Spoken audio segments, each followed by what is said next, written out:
Good evening, friends. Today, this edition of the masterclass brings the ASH update on lymphoma and CLL. We've been doing these programs on a very periodic and a regular basis, and the programs have started getting a lot of traction. In today's program, there are close to about 300 registrations and many from across the world as well. The program, as shown out here, gives us a snapshot. We would have the Pola update in dlbcl, followed by some of the updates from ASH, and then a panel discussion towards the end. With the rapid changes in the understanding of the biology of many cancers, most of them today, the treatment paradigms are shifting very fast. New drugs are getting approved the way it has never happened in the past. And the combinations are redefining the outcomes, making the patients enjoy a better quality of life and also extending the survival. Let's get going. Without further ado, we have a very packed agenda, and we would continue with the first topic, that is Polatuzumab update in DLBCL. And I will, in the next about 10 to 15 minutes, I will take you through the updated results of the Pola trials. Let me share my screen.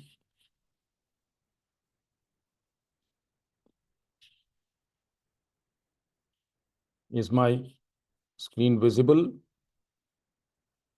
Yes, sir. Yeah. So there we are. So this presentation is based on the data of Polatuzumab in previously untreated DLBCL. And I'm using the slides of the sponsor, that's Roche Products India Limited. And these slides have been provided by the sponsor of this program. Friends, we know lymphoma is not a single disease. And I straight away take you to the bottom of the slide. These are the half a dozen common entities we treat on a regular basis.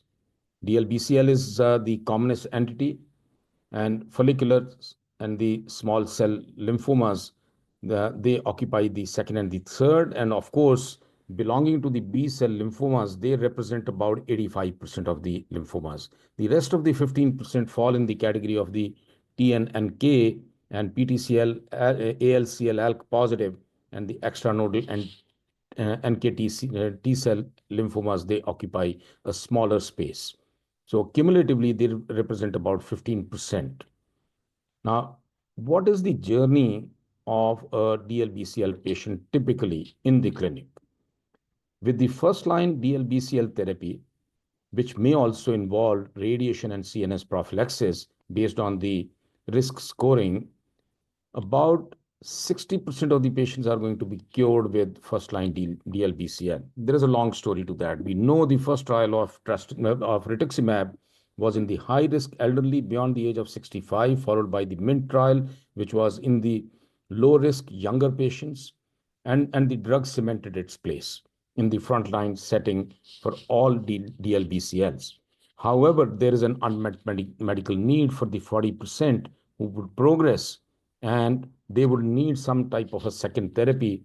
And with the CAR-Ts rapidly emerging, CAR-T occupies one of the key points and the key treatments in the second line setting. But cumulatively, if you look at it, only 1 in 4, that is about 25% of those getting onto second line therapy, they are ever cured. The access to CAR-T and access to auto transplant also limits the outcome, especially in our setting. And therefore, other subsequent therapies patients receive on account of the relapse, they fall in the space of re-challenging with rituximab, using other drugs and drug combinations. That's the history. 1976, CHOP reigned very well for the next 20-25 years. And the first use of rituximab in a relapse setting was 1997, weekly times 4, and then spaced out. 2002 was the first R-CHOP became the standard of care, and we haven't had a drug. Of course, Pola now is one of the new entrants, and in the 20 years, we have had only one major breakthrough. The low IPI, early disease, GCB, we know that they have high curability, and the more difficult to treat patients with a high disease burden, non-GCB, dual protein expressors, and the MYC and BCL2 rearranged. They have a lower curability, they are more aggressive disease, and therefore still remain a challenge. So what has happened in the last about 10 to 15 years is that though the space of treatment of malignant B-cell lymphomas has gotten very crowded, and what has been harnessed, if you go around this circle, one sees that there are many targets which have been of interest: CD19 for CAR-Ts, and PD-L1, CD20 for the two antibodies we have used in the clinic, and BTK inhibitors and the BCR signaling, and the polatuzumab targeting the CD97B.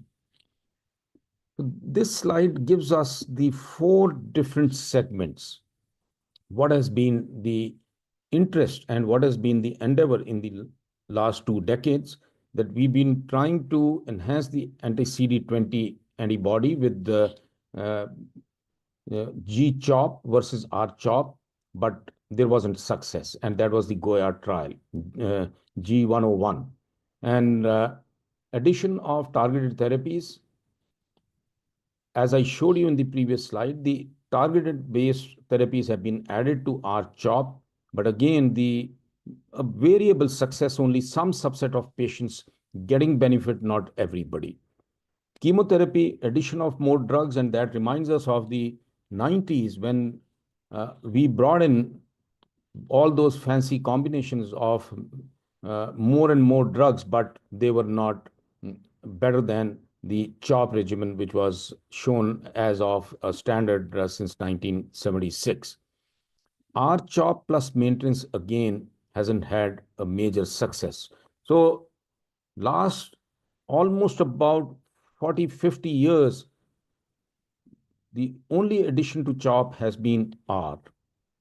And since 2022, Pola-R-CHP, omitting vincristine, taking vincristine away, has been the approved therapy both in the European continent, North American continent, as well as in India, the approval coming in 2023. CD79B, and one can see that this is a conjugate. The ADC combines with the receptor.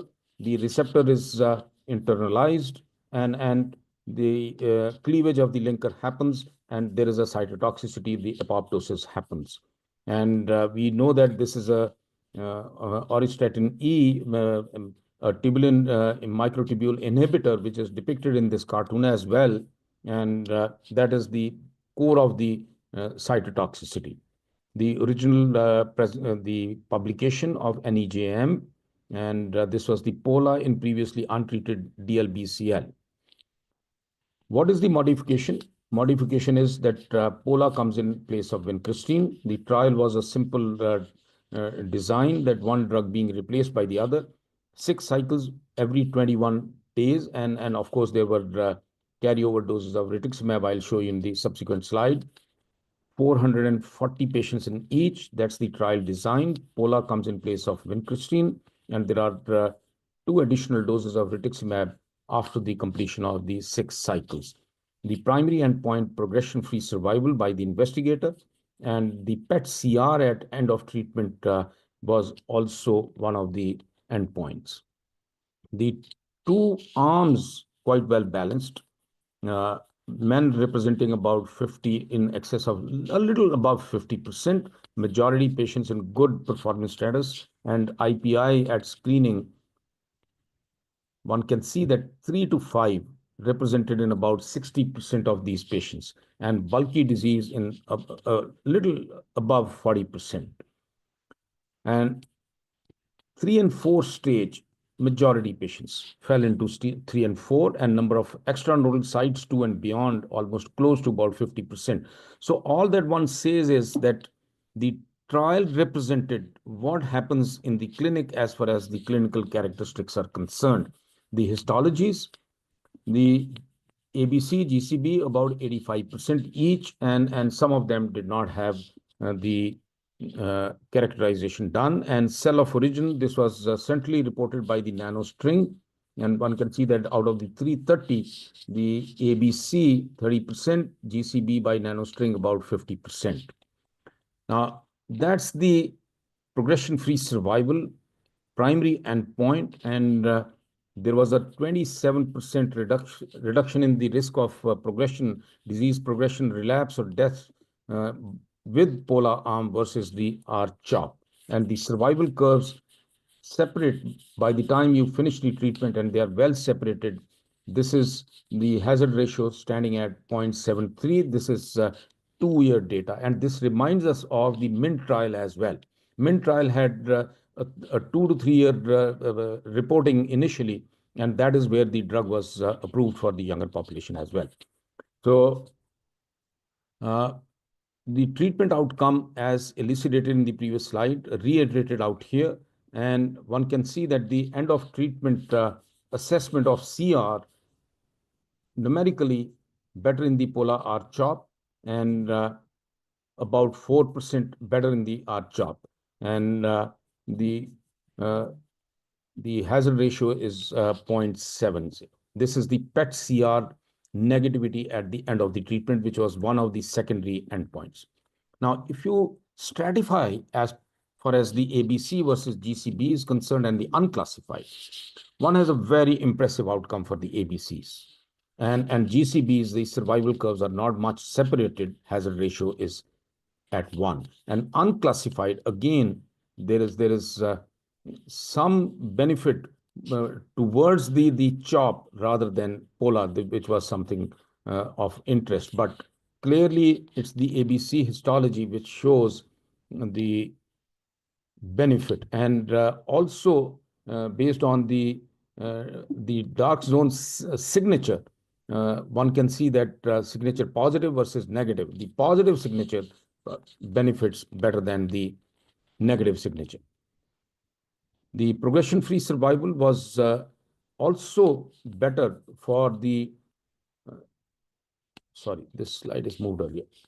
For the elderly patients, one can see they are the high-risk patients, and the survival curves again separate the way they separated in the main group. One can see for the elderly as well.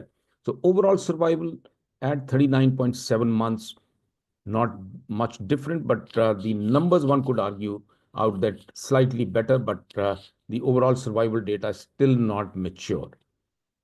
Now, subsequent therapy. You don't want your patient to relapse, and you don't want them to go on to any subsequent therapy. And that's the difference, 22.5 on CHOP versus 30.3. So 30, sorry, it's the other way.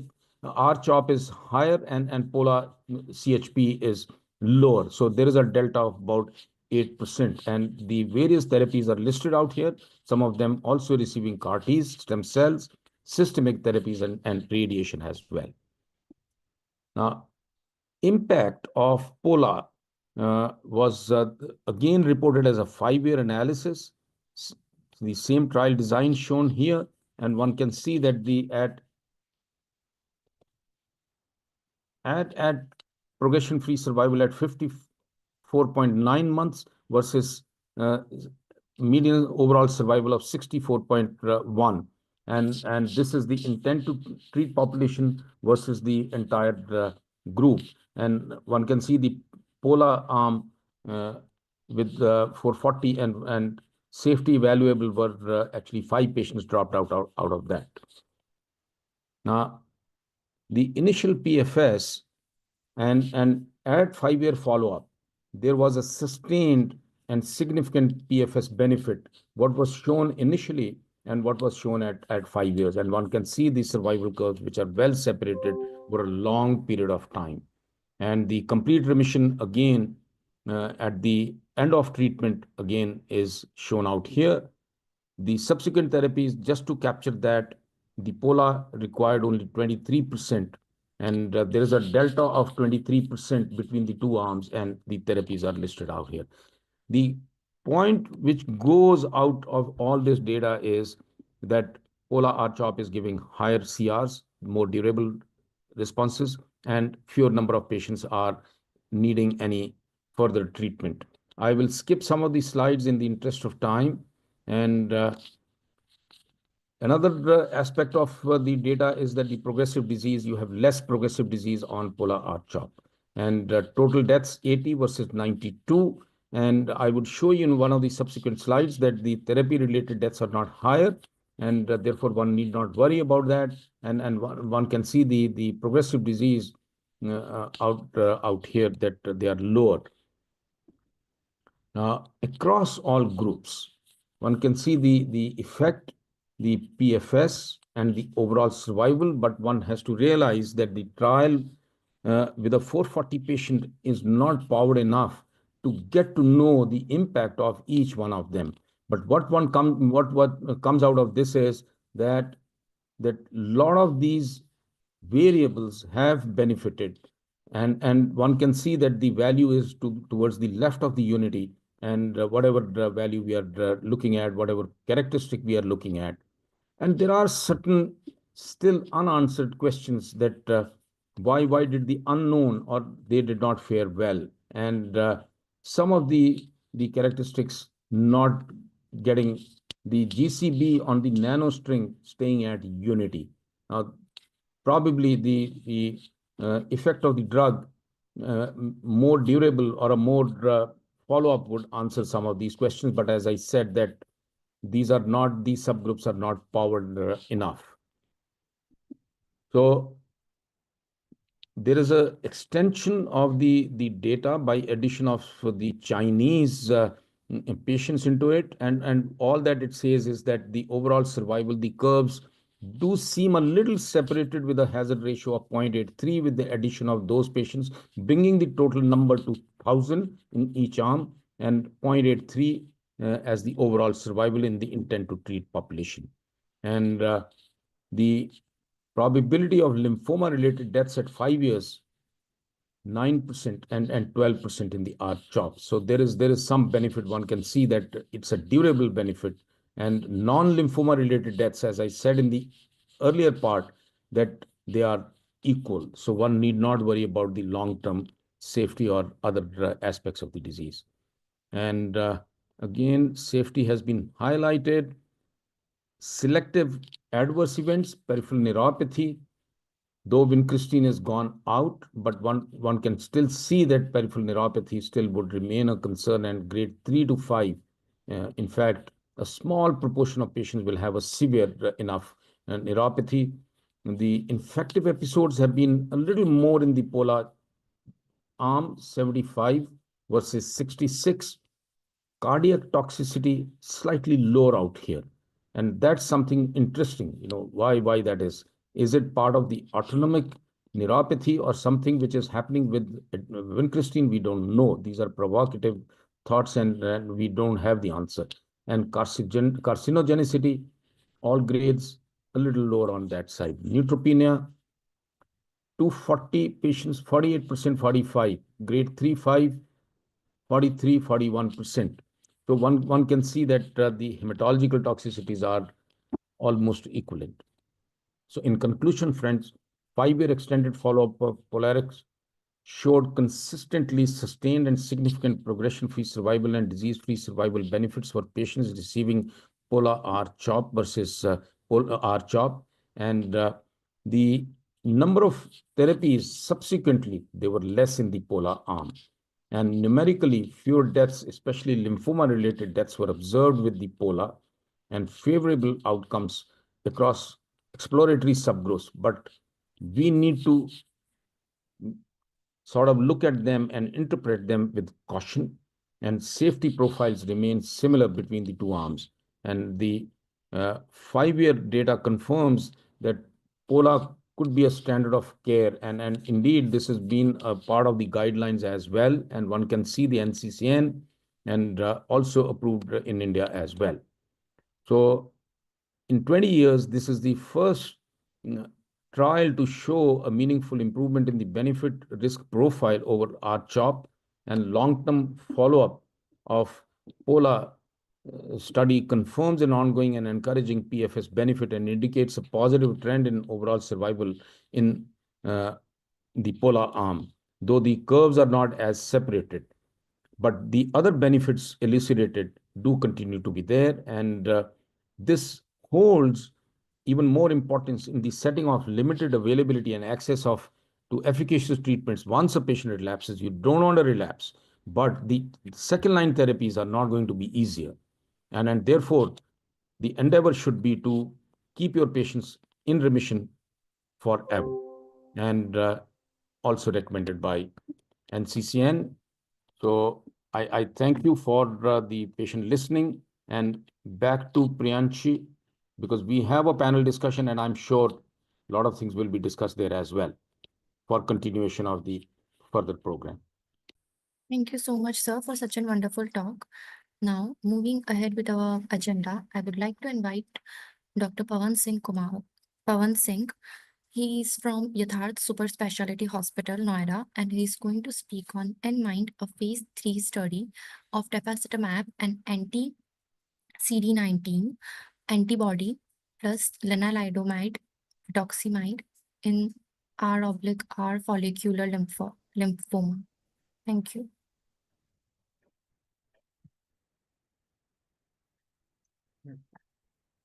So are my slides visible and am I audible?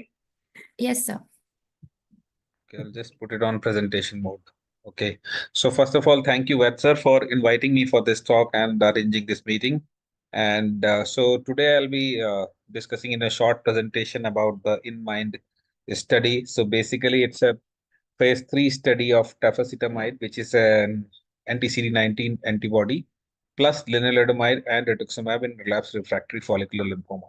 So just give a background about, we all know that follicular lymphoma, it's a chronic disease and it's an incurable disease. So most of the patients, if we see during their follow-up, they are ultimately going to be relapse or refractory. And chemoimmunotherapy is usually the preferred first line of treatment in relapse refractory setting. But as the relapses happen, so the subsequent relapses are of shorter duration of remission, and increased durability of remission is still needed, though there are many other options available in follicular lymphoma.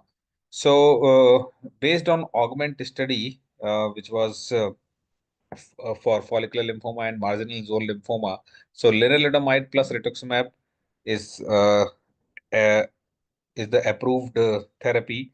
So now coming to tafasitamide, basically it's a anti-CD19 monoclonal antibody that both enhances the NK cell and macrophage killing mechanism and induces direct cytotoxicity. And data from L-MIND study supported the approval of tafasitamide plus lenalidomide for patients of transplant ineligible relapsed refractory DLBCL. So the current analysis basically it reports the safety and efficacy of combination of tafasitamide plus lenalidomide and rituximab in treatment in patients with relapsed refractory follicular lymphoma from phase 3 Inmind study. So this is international multi-center double-blind randomized controlled study. So in this, so lenalidomide and rituximab, uh, in one arm lenalidomide and rituximab plus placebo, and in the other arm tafasitamide was given in place of placebo, given at a dose of 12 milligram per kg IV. So total of 12 cycles, cycle 1 to 3 every week, and then 4 to 12 weeks every 2 weeks. Lenalidomide was given at standard 20 milligram uh, per day, and rituximab 375 milligram per meter square. So primary endpoint PFS, key secondary endpoint PET-CR in FDG avid population, and other secondary endpoints like PFS by institution review committee, then overall response rate and duration of response. So the baseline characteristics in the both the group, if you see, almost similar. Median age 64 years, male and female ratio almost same. So even at if you see FLIPI score 3 to 5, almost 50% of patients in both the group. And if you go by the GLF criteria, percentage is almost 80%. So almost comparable group. Now treatment history. So this I want to emphasize here. Most of the patients, around close to 55% of patients in both the studies, they were after first line of therapy. Then even patients who have failed 2, 3, or 4 lines of therapy. So this was the number. And the time since last anti-lymphoma treatment, less than 2 years and more than 2 years, 50, almost 60 to 40% ratio. Now, median follow-up in this study by investigators. So primary endpoint till 22 months and 14 months in the placebo arm. And so PFS benefit for first one prior line of treatment here and 2 prior line of treatment here, we can see that. So if we see by the PFS benefit of tafasitamab, it was observed for all pre-specified subgroups.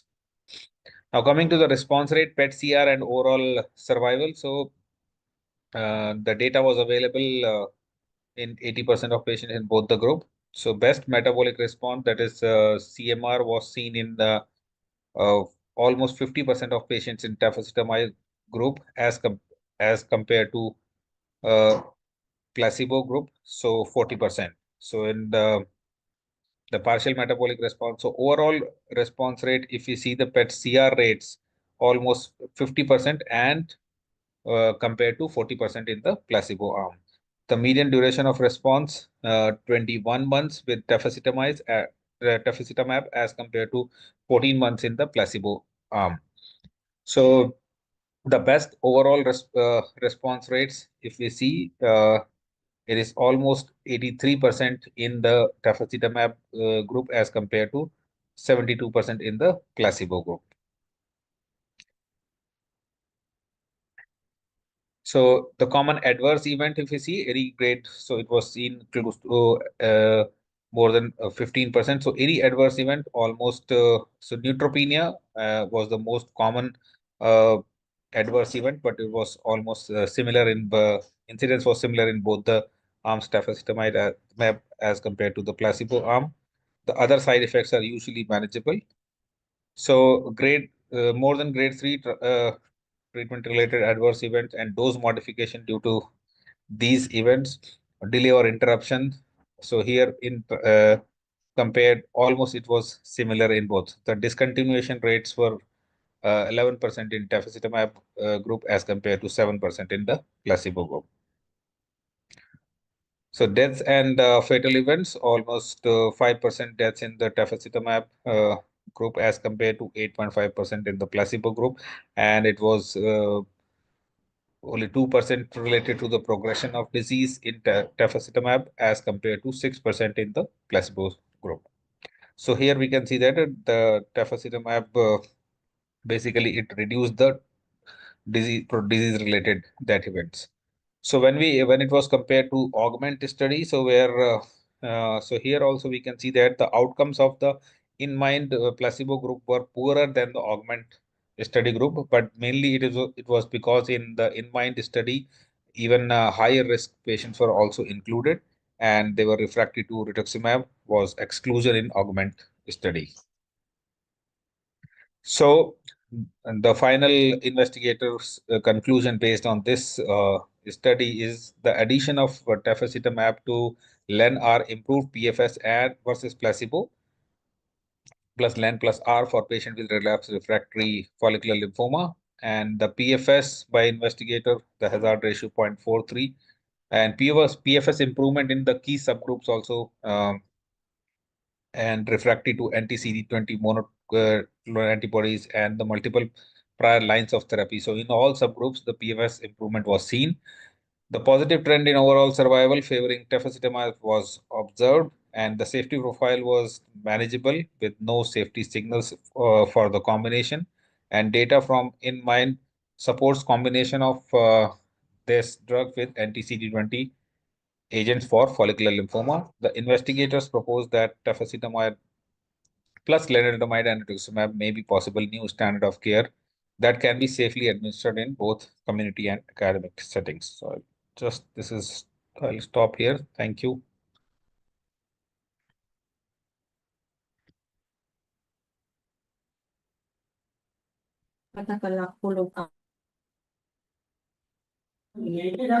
Thank you so much, sir, for such an educative talk. Now, moving ahead with our agenda, I would like to invite Dr. Trivikram Panda. He is from AIMS Delhi, and he's going to speak on Amplify first line fixed duration Acelebritunib plus venetoclax plus minus obinutuzumab versus CIT in CLL. Over to you, sir. Okay, thank you so much. So, So you are going to okay.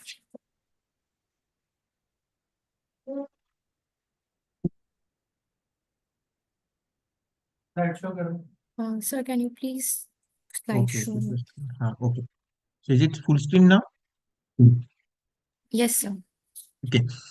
So my topic is we'll discuss something about the Amplify trial, that is first line fixed duration acalabrutinib with venetoclax with or without obinutuzumab versus chemoimmunotherapy in newly diagnosed case of chronic lymphocytic leukemia.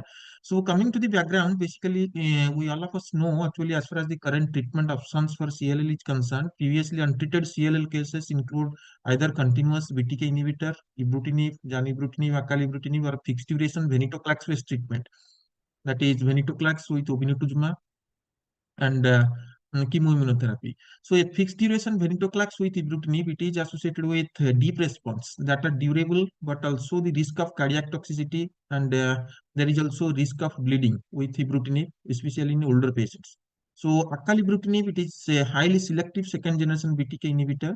So there are less off target adverse effect with acalabrutinib with greater tolerability than ibrutinib. So currently report presents that pre-specified interim analysis of this particular phase 3 Amplify trial comparing the efficacy and safety of fixed duration acalabrutinib venetoclax with or without obinutuzumab versus chemotherapy in fit patients with previously untreated CLL. So this is the study design. So adult patients with previously untreated CLL requiring treatment according to the IWCLL 2008 criteria without any deletion 17p or TP53 mutation with a good performance score, no CIRS geriatric performance score more than 6, no significant cardiovascular disease. A total of around 867 patients were enrolled and randomized in a 1:1:1 fashion to either acalabrutinib venetoclax, acalabrutinib venetoclax with obinutuzumab, and conventional chemotherapy with either rituximab, bendamustine, or FCRR. So total acalabrutinib and venetoclax was continued for 14 cycles, and acalabrutinib with venetoclax and obinutuzumab again 14 cycles, with obinutuzumab total 7 cycles in the AVO arm, and 6 cycles of conventional chemotherapy. So they were also stratified by age, that is more than 65, less than 65, IGVH mutational status, and the rise stage. So the primary endpoint was progression-free survival as per the independent review committee, and for AV, that is acalabrutinib venetoclax, and FCR or VR. And the secondary endpoint is PFS as per the independent review committee for AVO, that is acalabrutinib venetoclax with obinutuzumab with chemoimmunotherapy. And undetectable MRD for AV versus CIT, and undetectable MRD for AVO versus FCR and VR, and overall survival for AV versus chemoimmunotherapy, overall survival for AVO versus FCR or VR. So in this particular study, actually they have excluded the TP53 or deletion 17p cohort. So actually I don't know actually why they have actually excluded this particular cohort, because the previous study, that is the Captivate study with ibrutinib and venetoclax, in that particular study actually they have included that. And coming to the baseline characteristic, all the cohorts were perfectly matched as far as the number and everything is concerned, as we can see.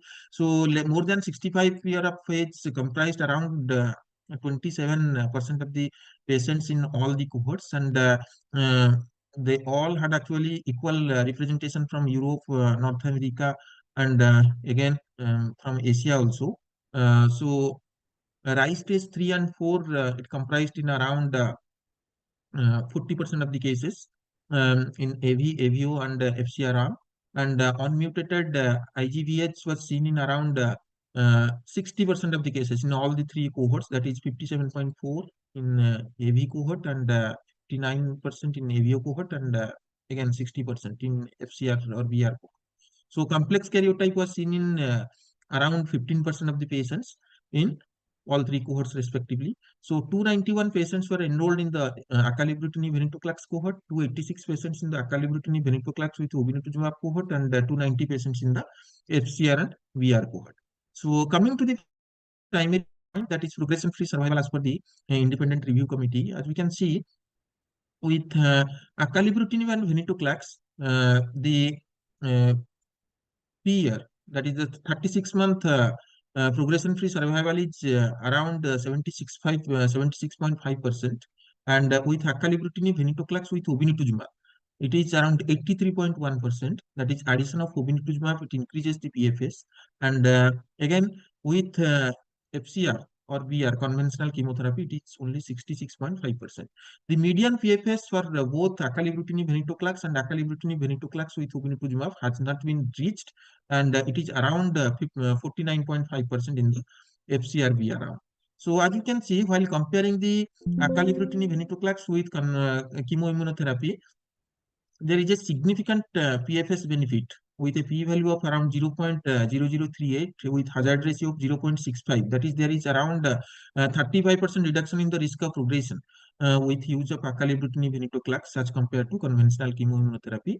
And with acalabrutinib venetoclax and obinutuzumab, again, the p-value is less than 0.001 with a hazard ratio of 0.42. So the study met its primary endpoint, demonstrating significantly prolonged progression-free survival for the independent review committee for acalabrutinib venetoclax versus FCR or VR after a median follow-up of around 48 months also. So in this particular Kaplan-Meier curve, we can see initially the curves is little bit clumsy, but as the day progresses, and we can see it is getting wide apart, so that the PFS benefit actually well evident. So again, by subgroup analysis, as we can see, the median PFS in unmutated IGVH is around 51 months in the acalabrutinib venetoclax cohort, and it is not reached in the acalabrutinib venetoclax and obinutuzumab cohort, and it is around 43 months in chemoimmunotherapy cohort. And with mutated IGVH, again, the median PFS is not reached with the acalabrutinib venetoclax and acalabrutinib venetoclax with obinutuzumab cohort. And for those cohort of patients with undetectable MRD, as we can see, yes, the median PFS is again not reached. So if any patient achieves actually MRD negativity with either acalabrutinib or venetoclax or acalabrutinib venetoclax with obinutuzumab, then the median PFS is usually not reached. So there is a significant PFS advantage as compared to 50 months, 49.2 months in the chemoimmunotherapy.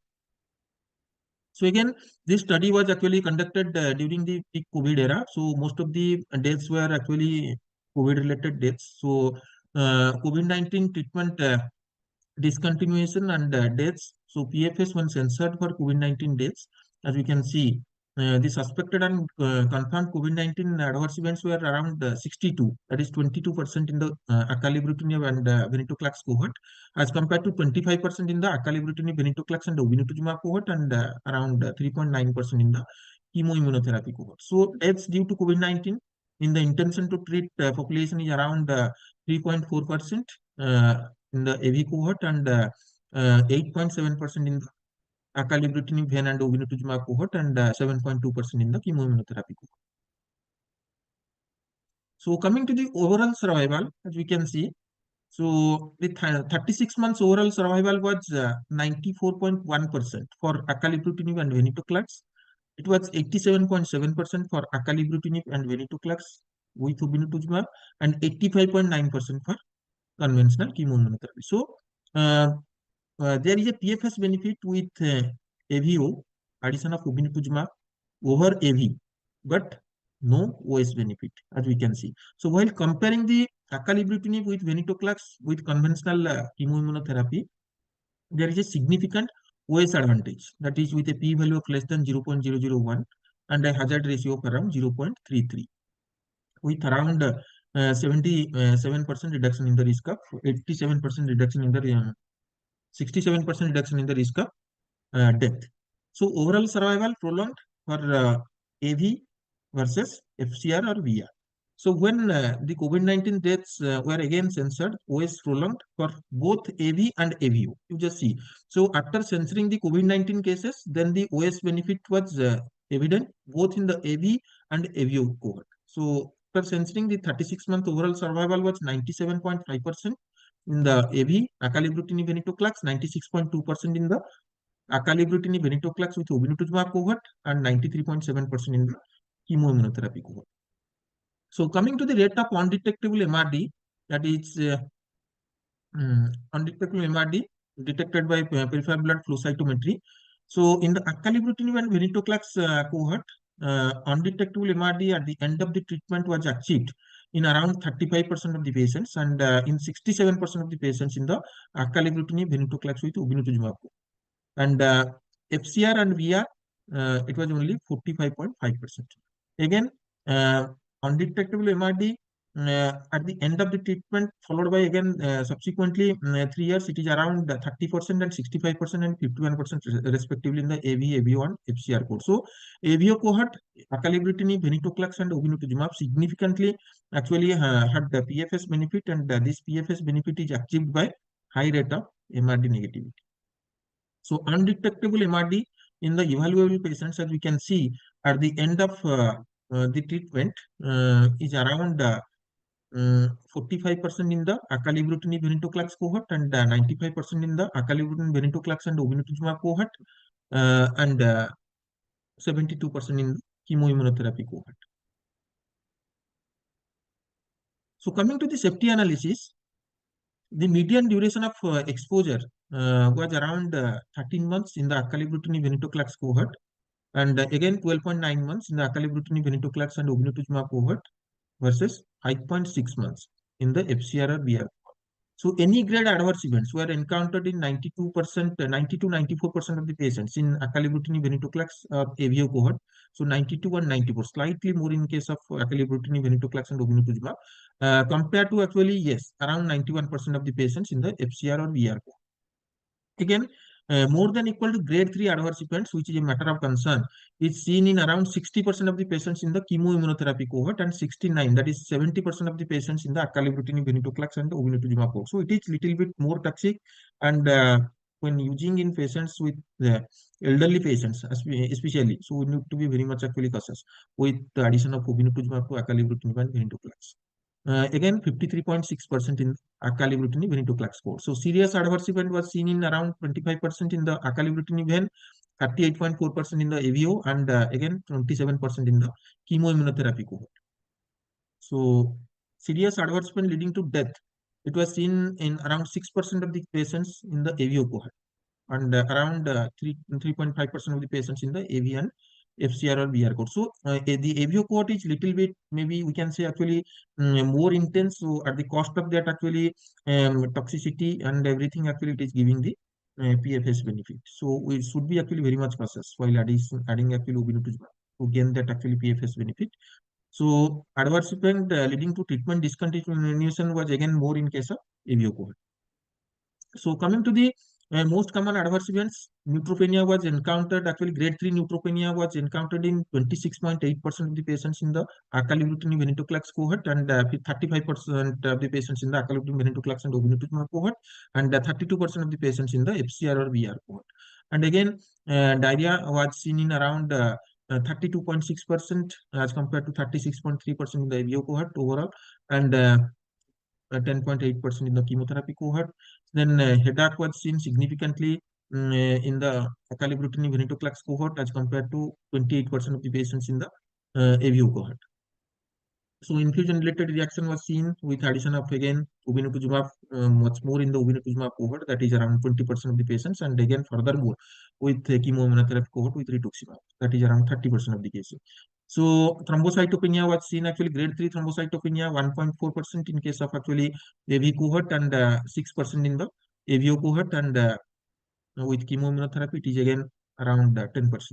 So COVID-19 pneumonia infectious complication was high, that is more than equal to grade 3, in acalabrutinib, venetoclax, and obinutuzumab cohort, even higher than the chemoimmunotherapy cohort also. Then febrile neutropenia, that is grade 3 febrile neutropenia, was seen in around 2.5% of the cases in the AVO cohort and 9.3% of the cases in the FCR and VR.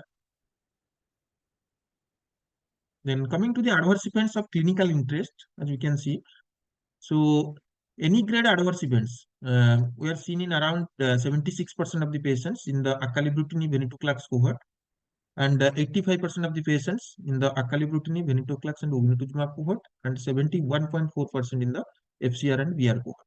Then cardiac events was observed, that is grade 3 cardiac event was observed in 2.5% of the patients in acalabrutinib venetoclax and obinutuzumab cohort as compared to 1.12% of the cases in the AV and FCR or VR cohort.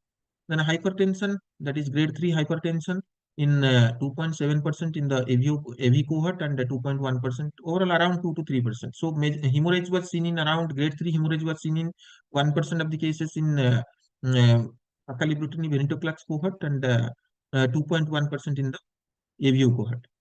So again, coming to neutropenia, significant grade 3 neutropenia was seen in 32.3% in the acalabrutinib venetoclax cohort and 46.1% in the acalabrutinib venetoclax and obinutuzumab cohort, and 43% in the FCR or VR cohort. Then infectious complication was highest, that is around 23.6% in the grade 3 infections in acalabrutinib venetoclax and obinutuzumab cohort, as compared to 12.4% grade 3 infections in the acalabrutinib venetoclax cohort and 10% of grade 3 infection in the chemoimmunotherapy cohort. So overall, around 50% of the patients, 53.9% of the patients from AVO cohort, they experienced any grade infection, and 50.9% of the patients from the AV cohort, they experienced any grade infections.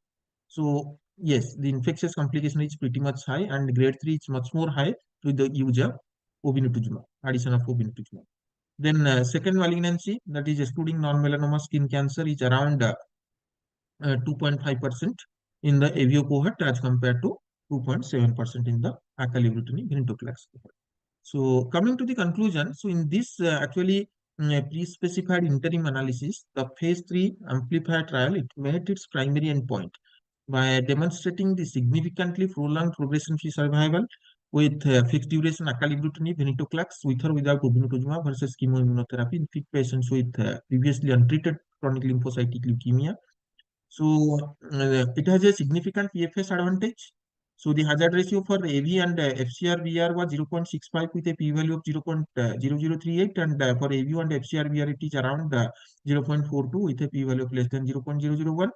OS was prolonged for AV versus FCR and VR, and after censoring of the COVID-19 deaths, OS was prolonged both for acalabrutinib venetoclax and acalabrutinib venetoclax with obinutuzumab versus FCR-VR. So undetectable MRD rate was highest in the AVOR, with PFS longer in patients achieving the undetectable MRD at the end of the treatment across all the treatment arms. So low rates of cardiac adverse events were observed in both acalabrutinib and venetoclax and the acalabrutinib venetoclax obinutuzumab arm. And investigators, they have concluded that this report presents the first phase 3 data for a fixed duration regimen comprised a second generation BTK inhibitor, that is acalabrutinib with venetoclax and with or without anti-CD20 treatment in a previously untreated cohort CL. Thank you so much. Thank you. Thank you so much, sir, for such an informative talk. Now, moving ahead with our agenda, I would like to invite our next speaker.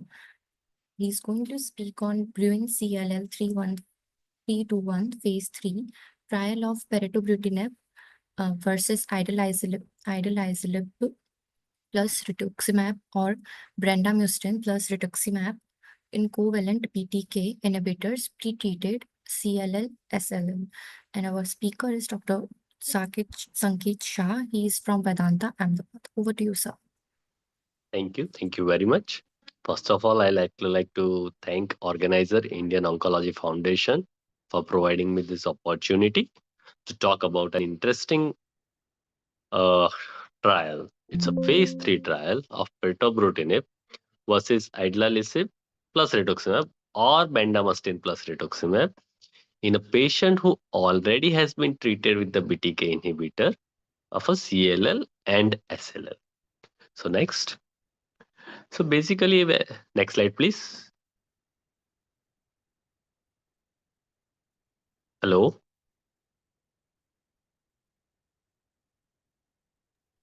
Hello. Can somebody move the slides? Priyanshi, can you hear me? Yes, sir. 1 minute. Anshika? Okay. Yes, sir. We are resharing the slide. There was a problem. Sure, not an issue. Yes, sorry, sir. No, that is fine. So basically, we all know that the ibrutinib and acalabrutinib has received their place in the treatment of CLL very well.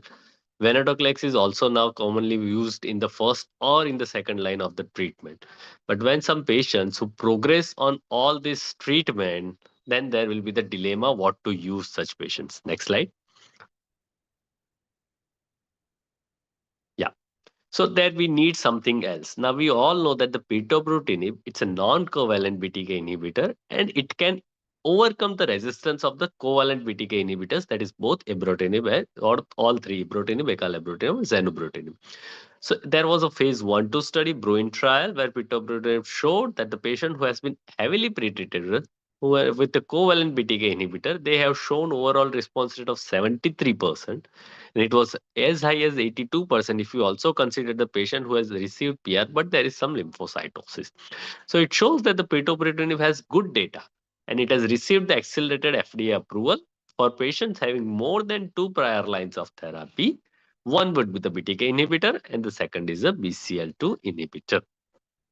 So on the context of that, they designed another trial where the pirtobrutinib was compared with idelalisib plus rituximab, or commonly used in our setting is bendamustine plus rituximab in patient with the covalent BTK inhibitor pre-treated patients. Next slide. Yeah, so it's an open label randomized trial. Now adults with SLL and CLL who has been previously treated with a BTK inhibitor, covalent BTK inhibitor, ECOG PS0 or 2. Those who develop the AF even on the study, they have been allowed for this trial, and then they will be stratified on the basis of two main stratification. One is 17p deletion, and second was a prior venetoclax when we used or not. And then the patient was given pirtobrutinib or idelalisib plus rituximab or BR. And the crossover was allowed if there is confirmed progression of disease. Now, the primary endpoint was PFS, and secondary endpoint were PFS assessed by investigator along with that EFS, time toward the new treatment, OS, and lastly the safety analysis. Next slide. Now, baseline characteristic, if you see both the arms, median age was same, male predominance, region was almost equivalent, CLL histology was almost same with 10% of SLLs. PS mostly 0 or 1 with a very few of PS2. Stages were 0 or 2, 0 to 2 were around 50-50%. High risk feature were equally distributed. Similarly, the median prior line of therapy were 3 in both the arms. The prior BTK inhibitor, again, it was 100% in both arms because that is a prerequisite, and most of them have the ibrutinib, some have acalabrutinib, and few have zanubrutinib. BCL2 inhibitor, that is a venetoclax, is been seen in 50% of the patient, while chemotherapy at least have been received in 70% of the patient in both the arms. Rituximab or obinutuzumab, again in the 70% of the patients. PI3K inhibitor in the 10% of the patients. Transplant, obviously, we don't see nowadays. And the risk for progression on the BTK, that is the disease progression, was around 70% of the patients. Next slide. So baseline characteristics were almost same. Then they found out the results or the primary endpoints by independent review committee. The events, that is the progression, has been seen in 60% with the pirtobrutinib arm and 66% in the another arm, control arm. But if you see the median PFS, it's a 14-month with the pirtobrutinib versus 8.7 month. It leads to the hazard ratio of 0.54, which is very significant with a p-value of 0.0002. The study met its primary endpoint in August 2023, even earlier than actual data cutoff time. Next slide.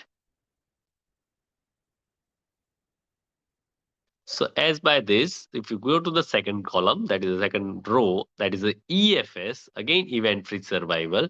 If you see the events were 65 in the rate of routine percent versus 80% in the control arm. And here also you see the median EFS was almost double, 7.6 versus 14.1 months favoring the Pirtobrutinib. Overall survival, it was almost similar in both the arms with a median follow-up of around 20 months. What they suggested was there was significant crossover. As we have mentioned, the crossover was allowed. So there was 76% crossover rate.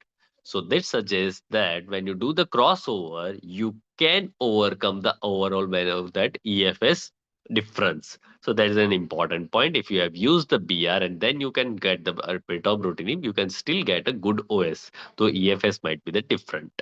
Next. Time for the new treatment or death. In the Pirtobrutinib arm, it's a 45% versus 70% in the control arm. And here you see the median time for the new treatment. It's 10 months for the control arm versus it takes 2 years, 24 months for the Pirtobrutinib, which we can see obviously clinically very significant one. Now, when they see the outcome on the basis of venetoclax exposure, those who are venetoclax naive, they respond much better to the Pirtobrutinib or for that matter, even for the control arm. But the response difference, you can see there is a 12.5 month in the control arm versus 30 months in the Pirtobrutinib arm. Why? For those who has already been treated with the venetoclax, the difference was 8.7 versus 20 months. So in both of them, more than twice the benefit, but the benefit is more if you are venetoclax naive compared to those who have already used the venetoclax. Next point. Now there is a subgroup analysis across all the clinical relevant subgroups and what they have seen. Here, whether you use the idelalisib and rituximab or BR, the benefit remains consistent. Similarly, age, both less than 75 or more than 75, any sex, any performance status, for that matter, any lines of systemic therapy, the Pirtobrutinib has shown the benefit. The use of the venetoclax we have already discussed, and most recent covalent BTK inhibitor, whether it is progression on that or it's a toxicity or it's any other cause, the Pirtobrutinib has shown to be superior. Next point. Same way, 17p deletion, which was the point to be discussed. Again, the benefit remains the same, whether it is deletion there or not. But those having a deletion shows better outcome compared to those do not have deletion. TP53 mutation, again, whether there is presence or not, it is Pirtobrutinib is beneficial. But here, there is opposite the response to the 17p deletion, that those with the TP53 mutation respond slightly inferior compared to those having the mutation. And you have both the combined mutation, again benefit remains there. IGHV unmutated or mutated, complex karyotyping, and 11q deletion, again the benefit of Pirtobrutinib remains in all the subgroups. Next. Then there is a safety data. If you see the safety analysis showed that there are certain grade more than 3 toxicity with the Pirtobrutinib arm, but when you compare with the idelalisib or BR arm, it remains almost slightly inferior. Like most important, any grade 3 inverse event is 57% with the Pirtobrutinib versus 73% for the idelalisib or BR arm. We are more worried about the infections. So it is 30% in the Pirtobrutinib versus 23% in the control arm. Neutropenia is lesser, but the infections are more common. Diarrhea are not that common, and the other adverse events are not that significant when we take the grade 3 or more adverse event component, usually in both the arms. So both are well tolerable. As patients developing Richter transformation, in Pirtobrutinib, there was no patient who developed that transformation, but in the control arm, 3 patients developed the transformation. However, clinical significance cannot be established with this small number of patients. Next. AE of interest, again, grade more than 3 for the bleeding Pirtobrutinib, grade more than 3 is almost 3.4%, anemia is 11%, neutropenia is 20%, and infection rates are around 30% for grade 3 or more, which is a slightly worrisome number. AF is very less, hypertension is also very less. Next slide. So, what is the investigator's conclusion? In this phase 3 trial, patient with the CLL who has received prior covalent BTK therapy, Pirtobrutinib was associated with a significant PFS benefit over IDA-R or BR, and it was in all the clinical subgroups and genetic risk factors. It was associated with an approximate 2-year delay in time to new treatment or death over the control arm. It was again well tolerated with low rates of treatment discontinuation. However, in our current practice, in routine scenario, currently Pirtobrutinib is not available, and to import it for our patient, it is damn costlier cost. So probably we are still not at the stage to use this Pirtobrutinib, but when it will be available, it is a good option for all our patients. Thank you.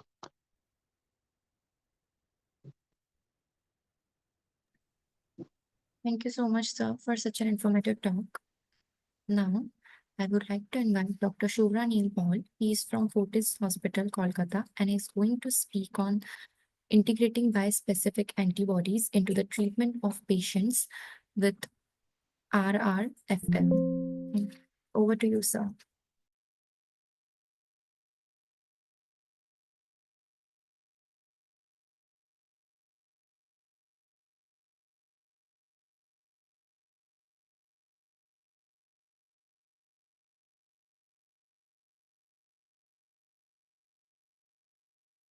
Hello. Hello. Hello, Dr. Shubhra. Hello.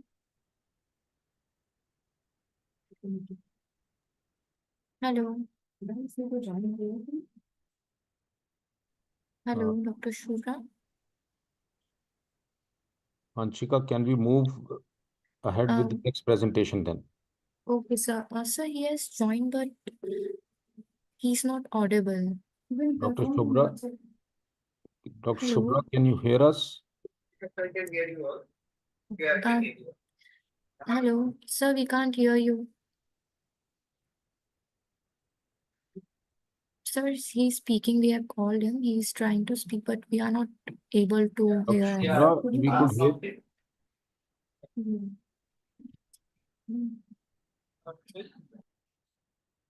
Dr. Shubhra, are you in a position to make the presentation? We can't hear you. Hello. Sir, can you please rejoin? Sir.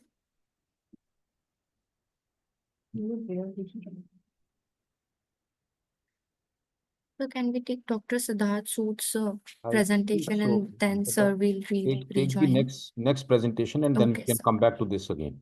Okay. So for our next talk, I would like to invite Dr. Siddharth Sood. He is from Metro Cancer Institute, Faridabad, and he is going to speak on optimizing CAR T cell therapies in our RFL. Over to you, sir. Thank you so very much, organizers. Am I audible, first of all? Yes, sir, you're audible. Perfect. So let me try and share the screen. Is my screen visible to all? Yes, sir. Can you please? Yeah, it's visible. Okay, just a second.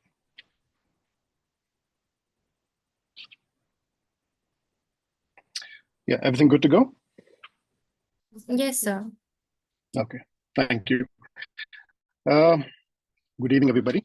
And I'll be talking about optimizing CAR T cell therapies in relapsed refractory follicular lymphomas, particular subset, which is, we all know, is very indolent and often difficult to cure. And CAR T cell, when we talk about lymphomas in today's world, we cannot escape the topic of CAR T cells anywhere. So these are the pivotal trials which have happened over the last few years.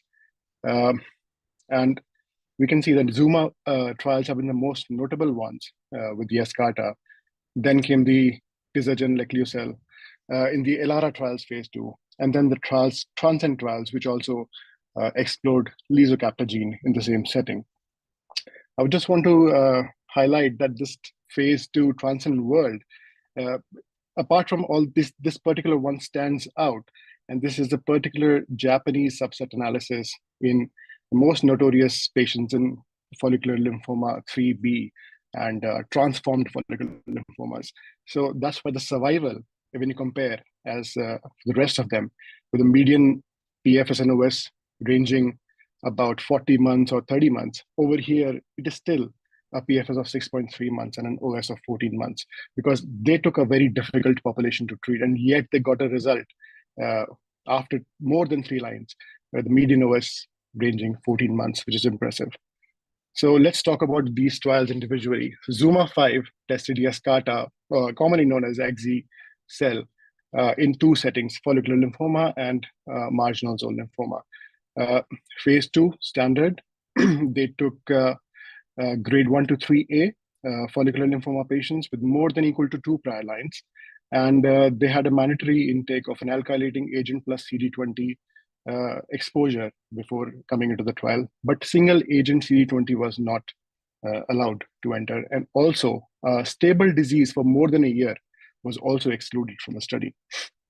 A standard conditioning with fludarabine cyclophosphamide, which is common in the CAR-T world, and a CAR-T cell dose of 2 billion cells, and a follow-up plan for 15 years. The primary endpoint at that time was an overall response rate in complete response and PR as by the imaging, and the secondary endpoints included disease-free survival, progression-free survival, and overall survival, and other parameters as mentioned here. And as we can see, a PFS and OS, a median PFS in the follicular lymphoma subset was 57 months, and the overall survival in that was not achieved.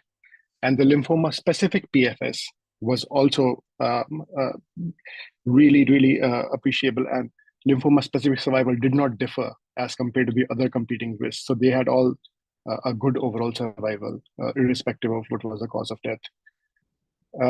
We know that early relapsers within 2 years are a bad prognostic patient as compared to in the follicular lymphoma world. And over here, the theme is also fitting. But despite of that, a median PFS of 40 months in the patients who did relapse early, and not reached in patients which were not relapsing. So this is again great results. Weighted comparison between ZUMA-5 and the SCHOLAR-5 cohorts, where a standard of care therapy 3-line and onwards, compared to the ZUMA-5 product Axi-cel, we can see that there is a marked difference in the PFS and the OS. And this PFS, the important thing about this PFS and OS, they just continue to stagger as the patients go forward. The durability here matters more. As per the safety, most common grade 3, more than equal to grade 3 side effects were cytopenias and infection, and which is common with CAR-T cells, and they're bothersome for the patients. CRS, despite all grade CRS, which can be seen in about 78% patients, but only one event of multi-system organ failure in a patient with follicular lymphoma. That is reassuring that these are not the toxicities we are worried about, and no new safety signals after 3 years of follow-up as well. The second phase 2 trial is the ELARA trial, which studied this agent Tisagen, Leclucel, and it was against international single-arm phase 2, again, grade 1 to 3A, follicular lymphoma, no transformations, and no prior CD19 exposure or allogenic transplant. Standard lymphodepletion therapy, Flu/Cy, or bendamustine as well. But bendamustine before the apheresis was not taken, only as a lymphodepletion, if at all, be used. And again, the similar primary and the secondary points. And we can see that the median PFS and the OS did not reach at the time of the presentation, which is a median follow-up of 17 months. Again, this is quite similar to the ZUMA-5 studies. The ones who did recur within 2 years, they had somewhat lower PFS, but again, 30.8 months in this population is very reassuring. And it is not reached for the ones who have not recurred within 2 years.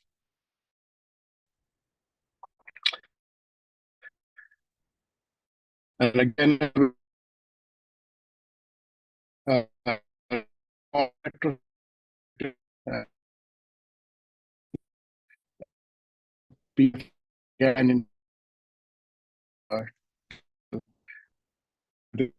Hello, in the US as 0.20, sir, you are not which is audible remarkable. properly. Hello. The toxicity profile remains the same. Hello, Yes, sir, it's good am I now. audible now? Yes, sir. Yeah, sorry. Yeah, sorry. So again, the safety profile is similar to that of the axi-cell, and tocilizumab use was in 34%. That means CRS rates leading were about the same tune. Corticosteroid use was 6.4%, and median onset of CRS was about 4 days. Serious onset of any adverse event in 9 days, or ICANS 4.1% within 8 weeks duration. The third one is Transcend FL study. And this study, the product called lisocabtagene leqvio-cel, and a very similar cohort, more than 18 years of age, indolent lymphomas, with a prior history of CD20 and an ALK inhibitor. About 213 patients. Flu-cy is a standard, and 100 million cells was a dose. And primary endpoints, again, being the same as the last 2 studies, as we mentioned. And second line, more than second line, and more than third line. And we can see the progression-free survival here, with the median PFS not reached in either, in any of these arms. These results speak for themselves. Again, the safety, which is quite similar again. Most common grade 3 or more than grade 3 were again cytopenias, and febrile neutropenia being 9% in the second line and 6% in the third line.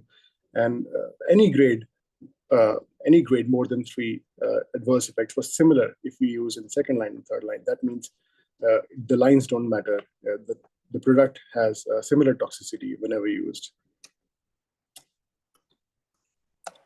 So these are the, as we see in the table, that any grade adverse event, grade 1 CRS was 75%, any grade CRS was 75%, and neurological toxicity was 20%, which is similar to 15% in the ZUMA trials, but no grade 4 or 5 CRS or neurological effects, and grade 3 being only 1 patient had CRS and 2%, 3 patients only had a neurological event. So when we talk about CAR T cell, there's a framework of toxicity management that what we have to do. So first of all, there are no universal guidelines, but we usually follow the ASCTC and CIBMTR guidelines, which are and which can vary from institution to institution depending on the molecules that are available in that particular country or the hospital or the setup. And these do vary marginally between the murine products because all 3 products are murine derived, and they only differ in the co-stimulatory domain part. But the toxicity profile is within the range of 10 to 15% of each other. Exception being the Indian product, which is talicabtagene. It is a humanized product, which has substantially low CRS and neurotoxicity. But that's a matter of a different debate. So we should have an appropriate screening per institutional standards, baseline labs as per the standard protocols. Anti-epileptic drugs should be considered if there is a high risk for neurotoxicity. Tocilizumab should be readily available, and standard bacterial, viral, and fungal prophylaxis as per the institutional protocols. So this is how CRS, neurotoxicity, or if both are encountered, are managed. And the cornerstone remains you should have access to tocilizumab and steroids, which often work either singly or in combination. And when we do counsel the patients for CAR T cell therapy, we should definitely let them know that the ICU care, the ITU care can become necessary during the course of the treatment. And our ICU team should be really strong while managing these toxicities. Of course, there are some long-term concerns with the CAR T cells.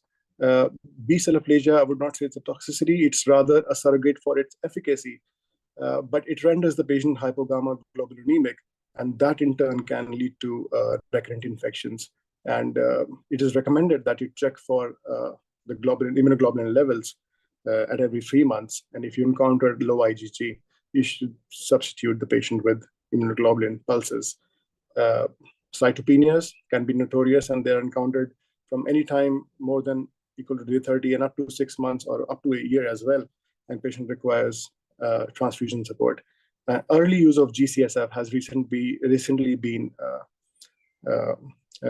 told to be avoided because it has some concerns of potentiating CAR T cell toxicity, especially if being used within 30 days. It should absolutely be avoided. Infections can occur up to 36 to 72% of the patients, and it is evident from the trial data as well. And appropriate prophylaxis is prudent for these patients. I'll talk about the advantages.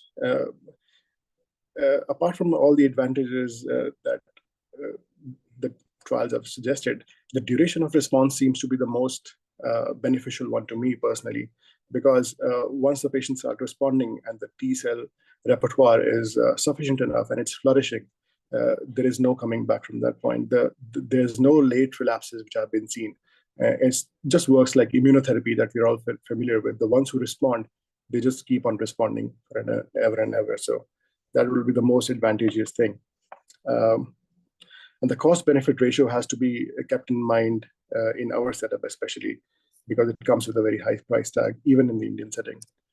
A few disadvantages to mention, that it requires a specialized center to manage these infusions. And the turnaround time can range from anywhere between 2 weeks to 1 month. Although the Indian scenario is changing and the current therapies available, they do promise a TAT of about 14 to 19 days, but that is just bare minimum we can work with. Risk profile remains considerable as compared to other therapies, especially the ones that have been talked about in the previous few slides. Hypogammaglobulinemia and the concerns of T cell malignancies, they have started surfacing as the patients keep on going forward in time and surviving after receiving CAR T cell therapy. And that should be something we should be looking forward to as well. Thank you.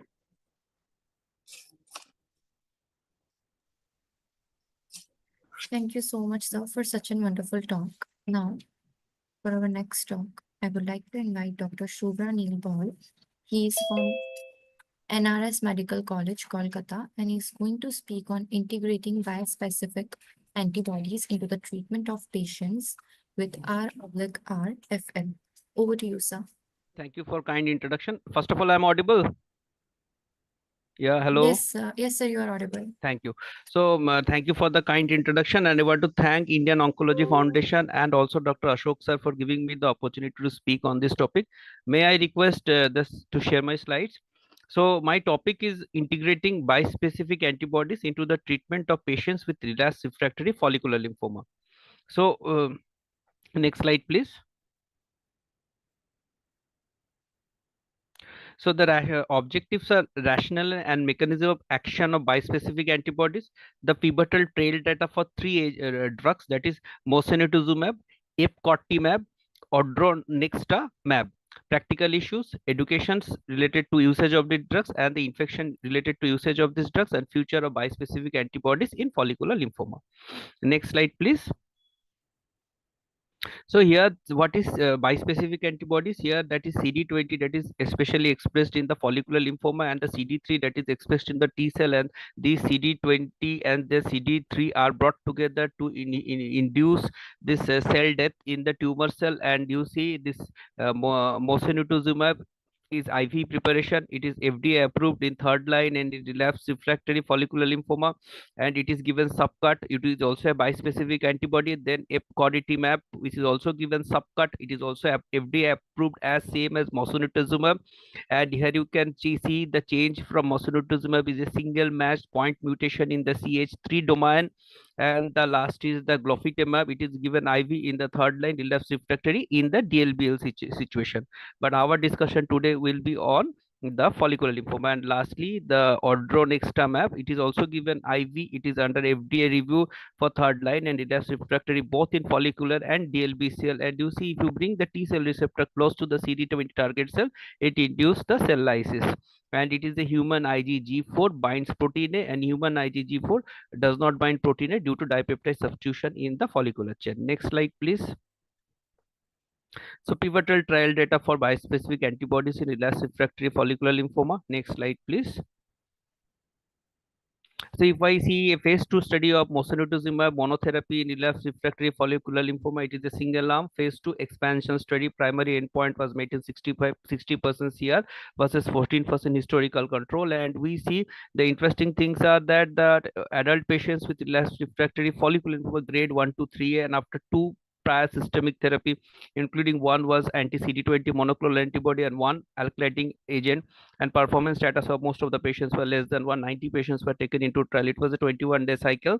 The cycle 1, cycle 2, and cycle 3 to 8, total 8 cycles. In the cycle 1 and 2, what they have done is that on day 1 they have given 1 milligram, and day 2 they have given 2 milligram, on day 15 they have given 60 milligram. But on cycle 2 onwards, only day 1 60 milligram, and from third cycle to 8th cycle, day 1 30 milligram was the dosage. What was the primary endpoint? CR was the best response by independent review. And assessed versus 14% historical control. CR rate, secondary rate, overall response rate, disease progression-free survival, safety, tolerability, and duration of response. Next slide, please.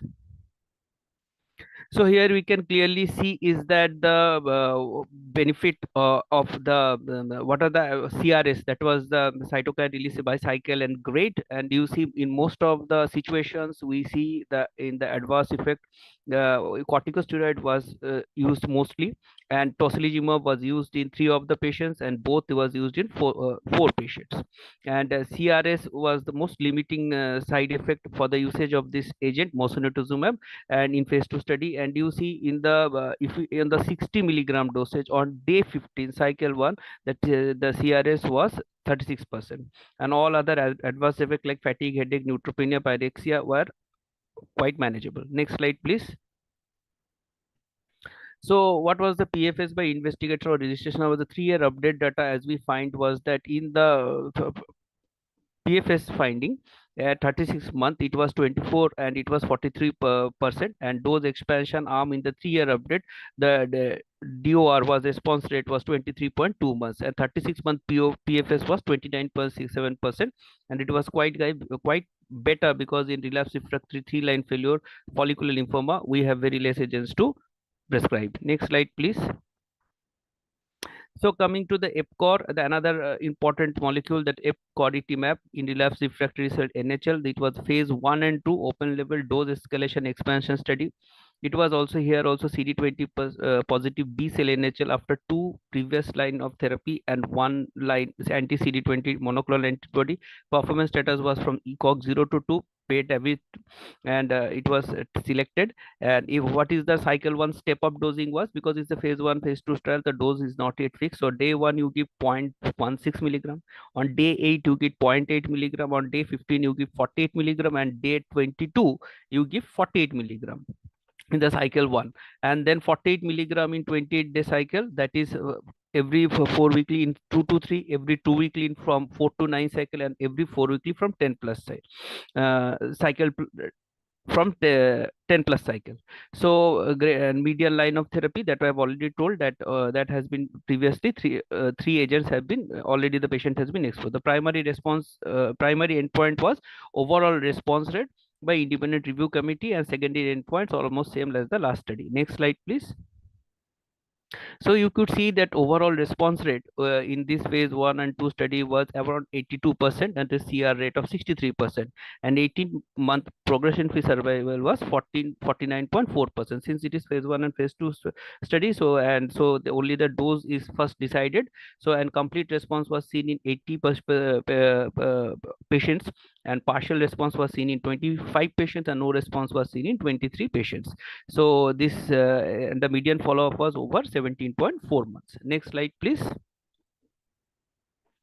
So EPCOR, what are the adverse effects when you use such a new molecule? It cycle 1 optimization code, and it was found that the most common side effect was cytokine release syndrome. It was mostly grade 1 and 2 in 83% of patients, and grade 1 and 2 cytokine release syndrome is quite manageable. And other most side effects like injection site reactions, COVID-19 was an issue in the past. Now is no more an bothersome virus for us. Fatigue, neutropenia, diarrhea, pyrexia, all these are common side effects we face with whatever conventional agents we are using at present. Next slide, please. So coming to the cytokine release syndrome, because these bispecific antibodies are notorious for CRS, and we see that the highest cytokine release syndrome, as usual, like moxetumab, this EPCO study also found on day 15 where you use the highest doses. This is the point that I want to highlight out, because on day 15 of first cycle you give 48 milligram. On other days, starting day 1 you give 0.16, 0.8.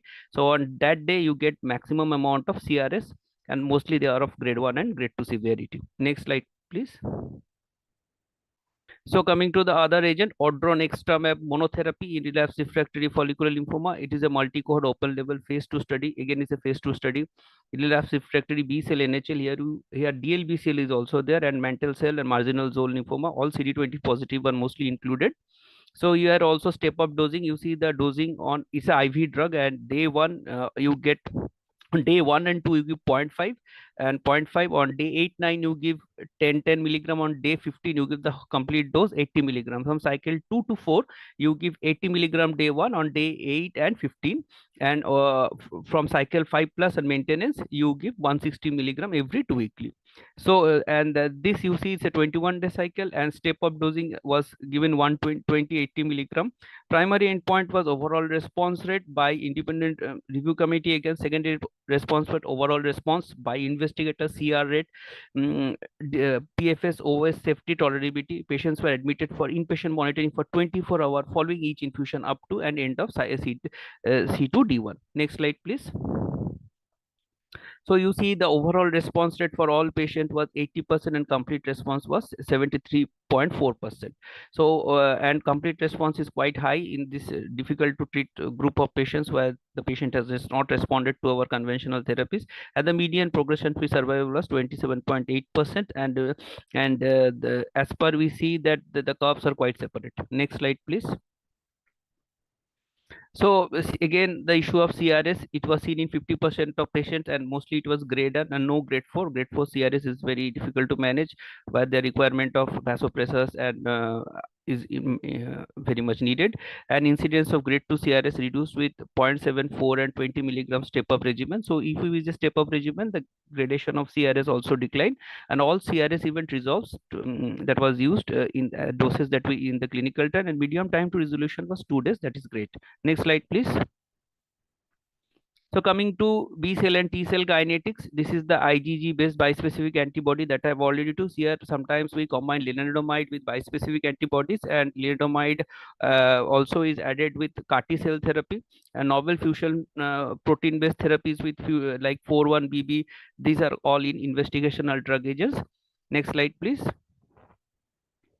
So next term up cumulative infection rate, you see any grade 3 infection that was you see it's quite less compared to the any grade infection is more, but if we remove the COVID-19 part from it, so the infection rate is quite manageable and is not so high. Next slide, please. So practical issues with administration of bispecific antibodies, let's see. Next slide, please. So here we see we have to first properly select the patient, and we have to be very frank in our conversation that CRS is a risk, and mostly the trials have shown that grade 1 and 2 the CRS is there. The tumor burden we have to assess, but we have PET-CT in the to assess that, but exact tumor burden is very difficult to assess. Comorbidities, yes, absolutely. Most of our Indian patients are with comorbidities. Social support is rather important because it comes with a huge amount of cost. If there's a clinical trial in your setup, that's a very fine situation. Patient education absolutely is very important, but the patients would have the patient. Most of our patients are now highly educated in the metro cities, so that part is also nicely taken care of.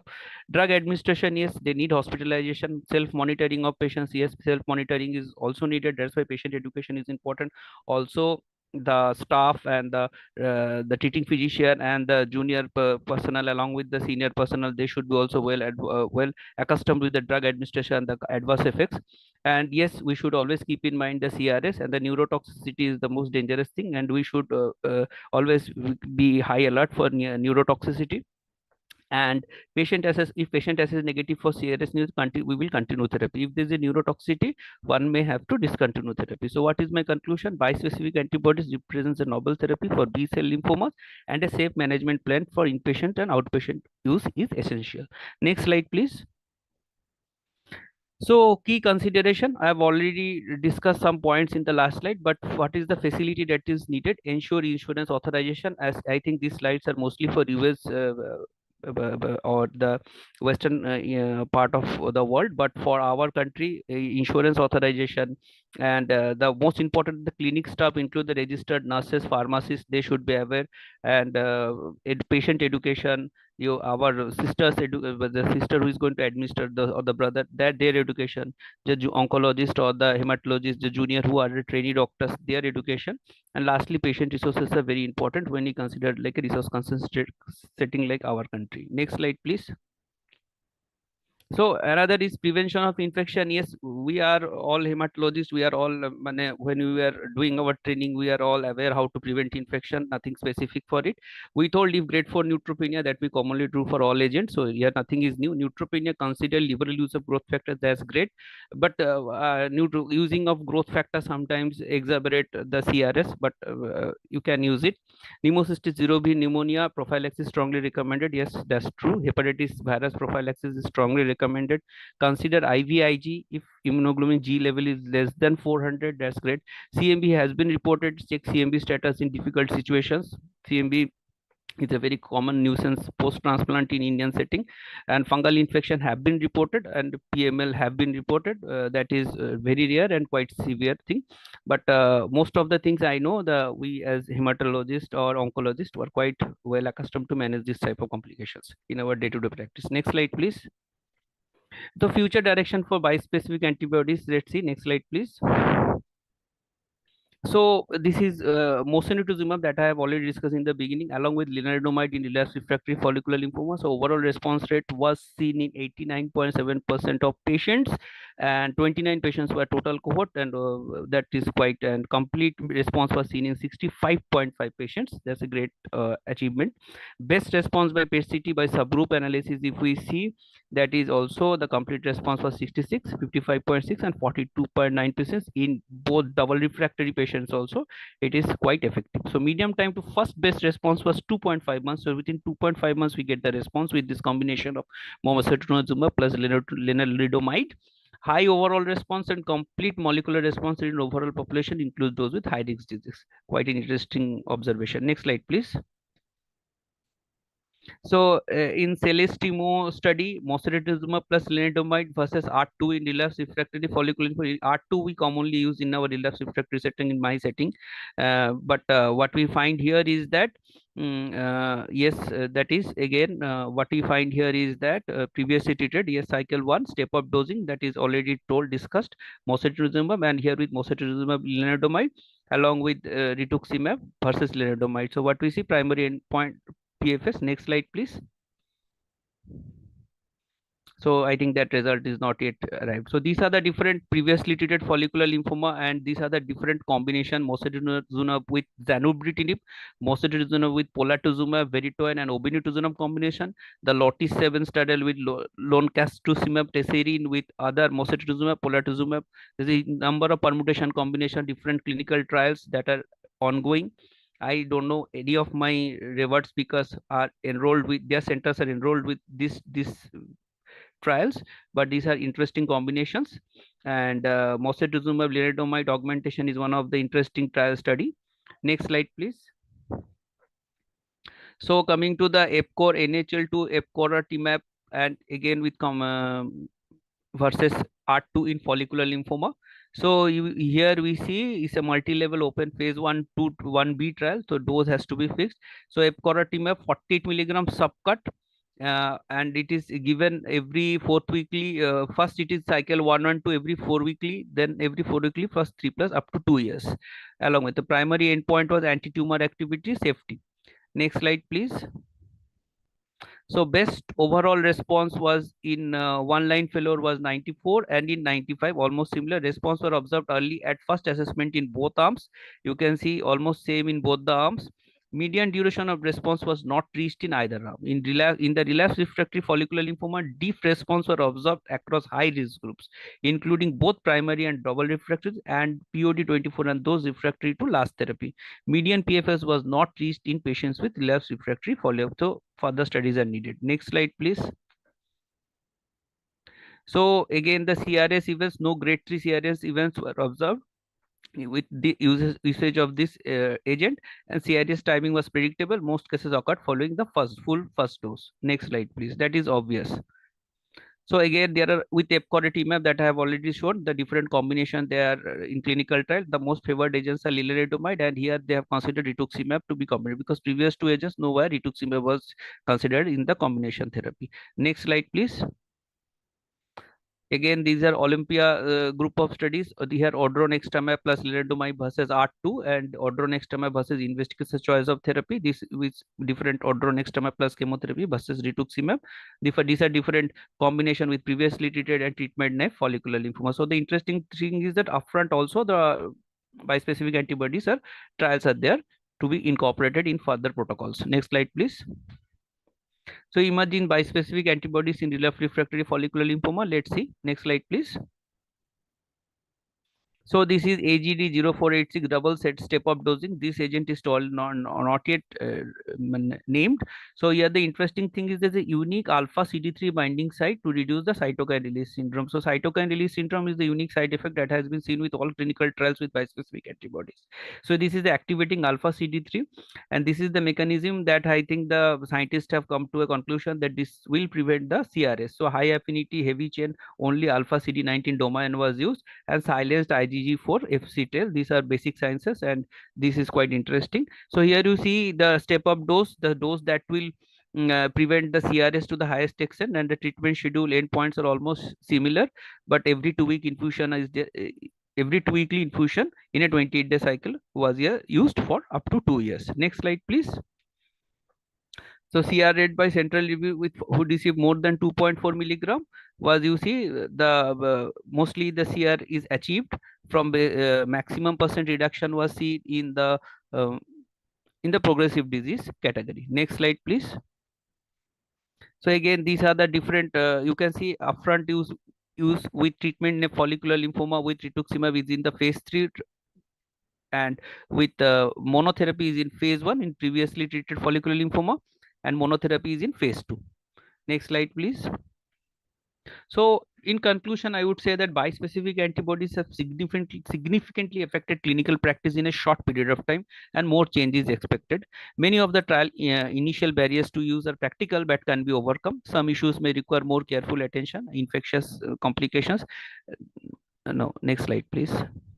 It will take time to learn how and when to use them, particularly in the context of the numerous other effective treatments available for people with follicular lymphoma. Thank you for patient listening.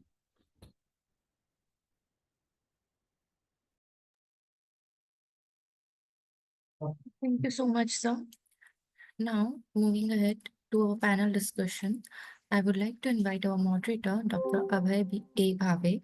He is from Lilavati Hospital and Research Center, Mumbai, and panelist, Dr. Prakash Singh Shekhawat. He is from Bhagwan Mahavir Cancer Hospital and Research Center, Jaipur. Dr. Akash Khandelwal. He is from Fortis Hospital, Delhi. Dr. Aditya Jandal from Tata Memorial Center, Chandigarh. Dr. Govind Kandare Kendre from MGM Hospital, Mumbai. Dr. Rohit Kapoor, Max Healthcare, Delhi. Dr. Vijay Bhargava from GNC HRC Bhopal. Dr. N.V. Ramaswamy from Lice Hospital, Kochi. Over to you, Dr. Abhay. Thank you very much, Anshika. I think with 20 minutes left to go, I think I'm not going to share any slides.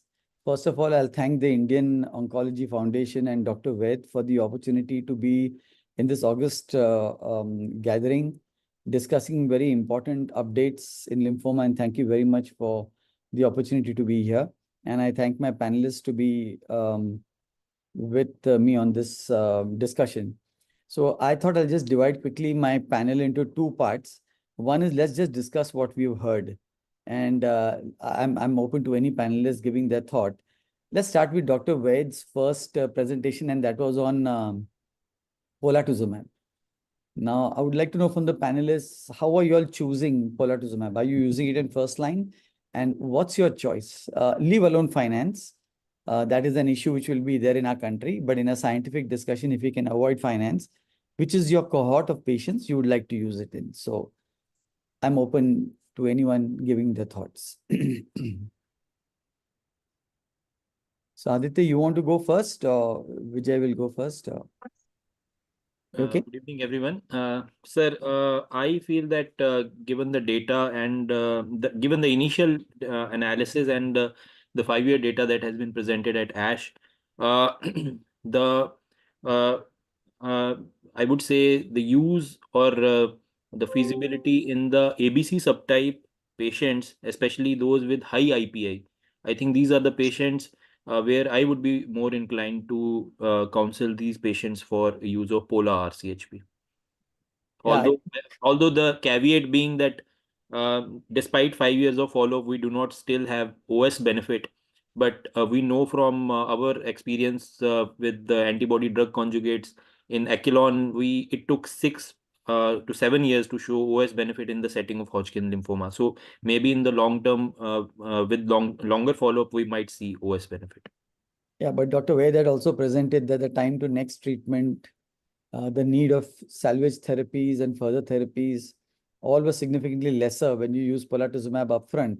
So, there's a 6.5 advantage he showed of progression-free survival. It may numerically sound less, but it is statistically still significant. And the 5-year data is showing that there is further improvement in overall survival. And like you very rightly said, Aditya, as time goes along, maybe the 7th and 10th year, there'll be a definite improvement. And if in our country, we are able to spend upfront and spend less as time goes along, and even if you have to spend, it'll be after some time, where ability to use similar drugs of the first line may be very helpful.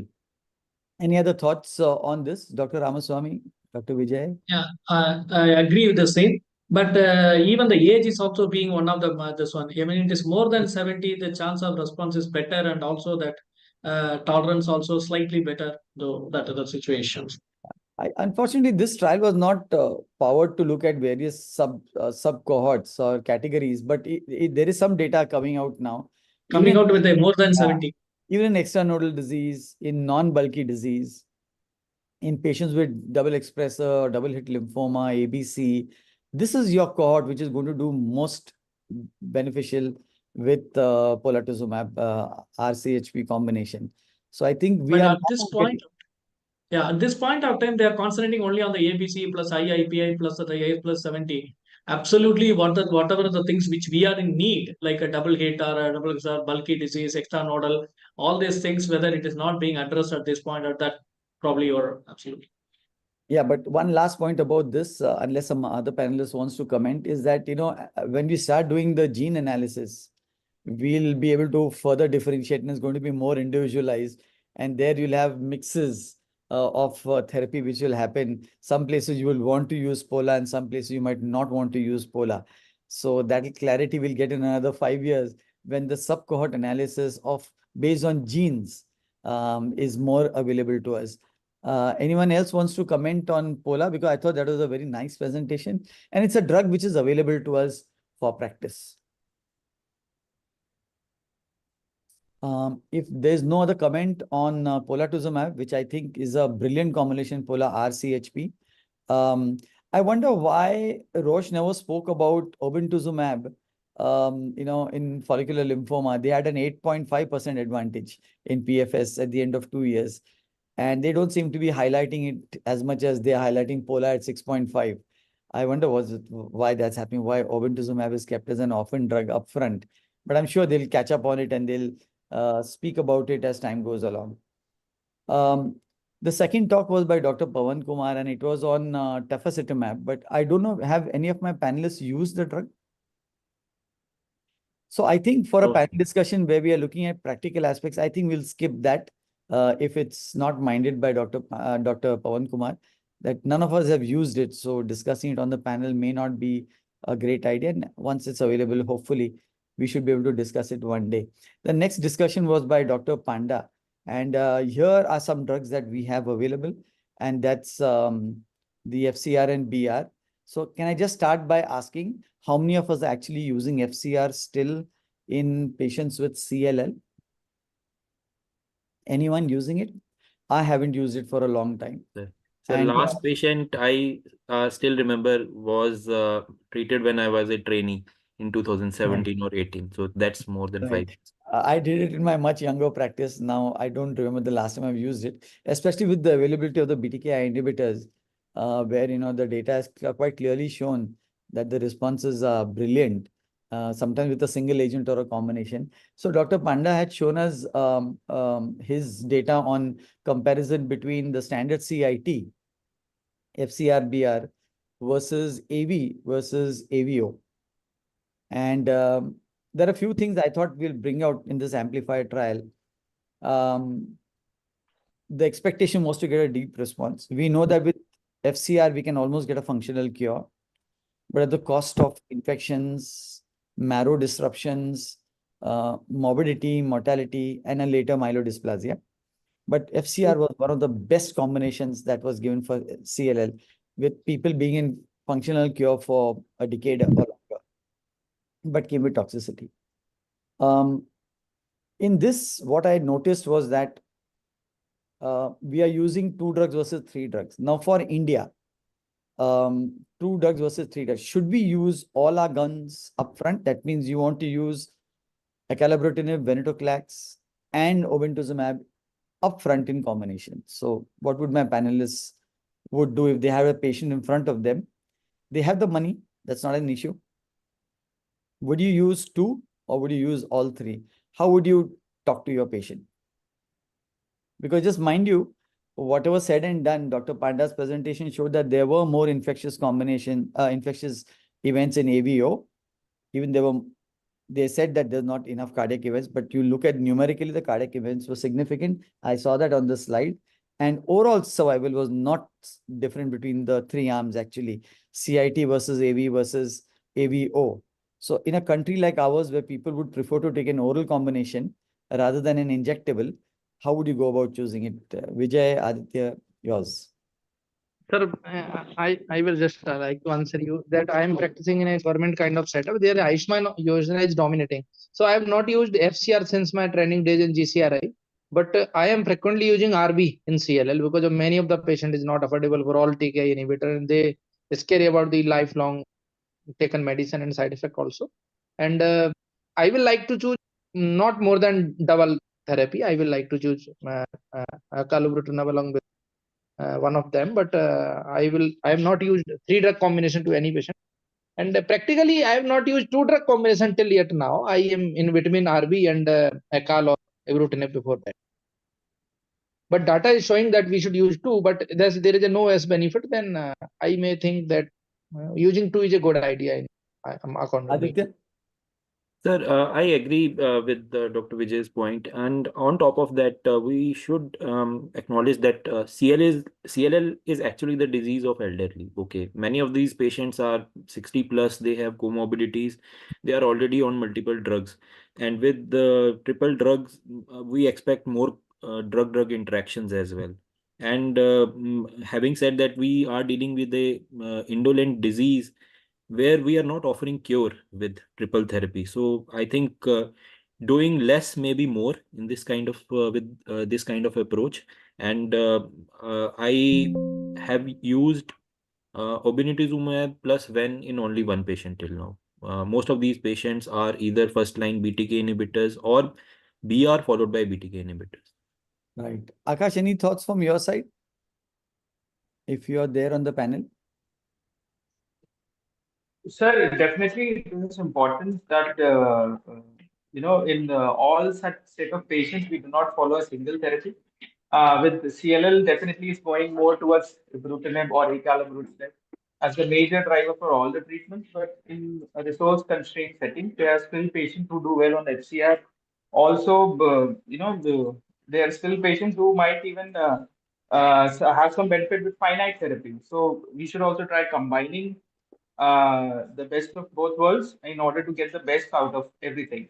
Not just giving ibrutinib or acalabrutinib continuously might be prudent all the time.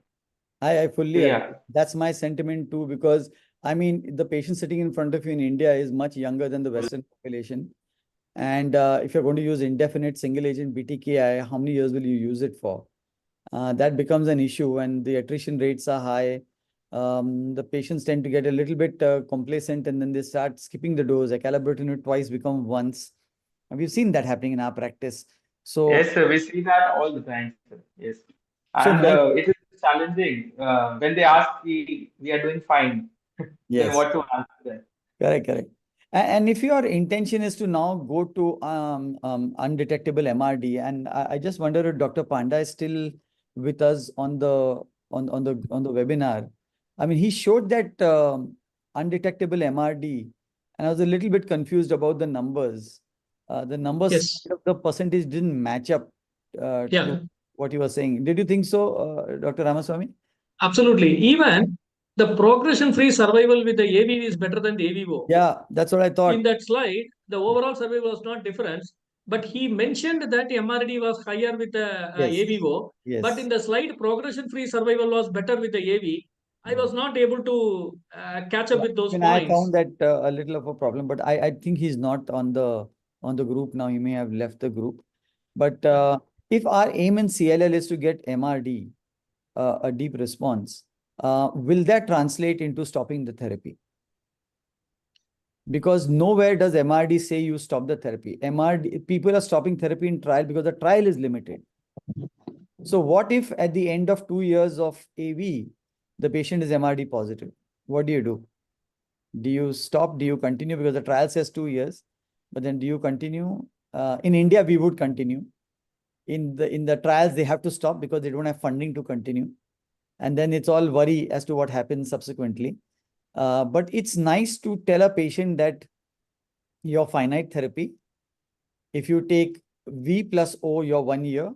If you take A plus V, it's 2 years.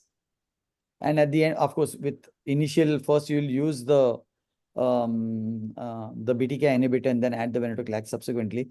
But I'm just saying that it's limited, but you have to tell the patient it may not be limited. So they should not feel that, okay, we'll spend for 2 years or 1 year and now we'll be free of the drug and we'll be cured of the disease. So very important is counseling. And I think someone mentioned it about whether it was in CAR-T or in bispecific. It's very important to counsel the patient that, it's not a curative combination. The aim is to give you treatment for a short period of time so that you can possibly get off if you're MRD negative, although you can still relapse. And therefore, your monitoring is very essential. It's not that you get out of the grid and don't come back. Do you all agree with that thought process? Yes, absolutely, sir. It's a well said statement. But yes, with the advent of venetoclax in the normal, as it will be launched quickly pretty soon, I think we'll get more answers to it regarding the fixed dose combination and how it's really working in real world for us. Because with venetoclax being available, then it becomes more easier for us to use this combination, especially in such patients who have some kind of reimbursement, who have a challenge in getting it imported. So yeah, that is something that we Okay, look great. into. Can I ask one ticklish question? Some question which people don't like. What's the dose of venetoclax that we are going to use? Is it going to be 100, 200, 400, 100 with posaconazole? So this is 400 without posaconazole 400. 400. So that's going to be really expensive. So in that sense, if you're going to use 400 milligram, then the cost will go up and the patient has to know that. Anyone? Yes, sir. Using POSA is better that way. It will also reduce other even acalabrutinib somewhat. Yeah. Okay. So yeah. Sorry, Aditya. Just a thought, sir. I think the data on optimal dose and duration of venetoclax is evolving. So I think with passing time, we might become more wiser as far as like, what is the optimal duration that is like required, minimum duration to put a patient into CR with MRD negative. On top of that, I think there is like data to show that if we are able to show PFS of 24 months or more, then we can reuse venetoclax in these patients. So I think it kind of platform where limited limited venetoclax is supplanted by BTK inhibitor, and reuse of when with a different BTK inhibitor, maybe like future. So I'll tell you what my take on this while I speak to my patients is that when we say it's a limited duration therapy, they are very gung-ho. The moment you say venetoclax is going to be 400, things change. Then they prefer to stay with one drug and saying that we'll see later on what happens. So even if on a webinar, we don't want to discuss finances, in real world, when we are sitting in front of the patient, finances plays a big role. Obinutuzumab just now, despite the patient-assisted program, is still quite expensive to use. But I think that combination is great. It's very doable. And that one-year combination of venetoclax plus obinutuzumab is extremely attractive in terms of trying to get a deep MRD, which is in terms quite similar to what we're getting with 2 years of oral therapy. But the cost is kind of a little bit higher and more in a short period of time, unlike AV, where the cost is distributed over a longer period of time. So there are pros and cons for everything. And this involves, it's like when you have too many protocols and available drugs, you have to spend more time discussing because you're obligated to tell all the protocols. At the same time, you're obligated to tell the effects and side effects. You're also obligated to tell what you think about the protocol, because in our country, the patient will say, but doctor, what do you say? What is best for me? So we have to read a lot. We have to internalize it. We have to analyze it, then see who's in front of us. So it's a big take in CLL because there are too many drugs available, and then trying to go through it is a little bit of a problem, similar to what happens in follicular lymphomas. I'm going to the next discussion, and that was by Sanket on Pirtobrutinib.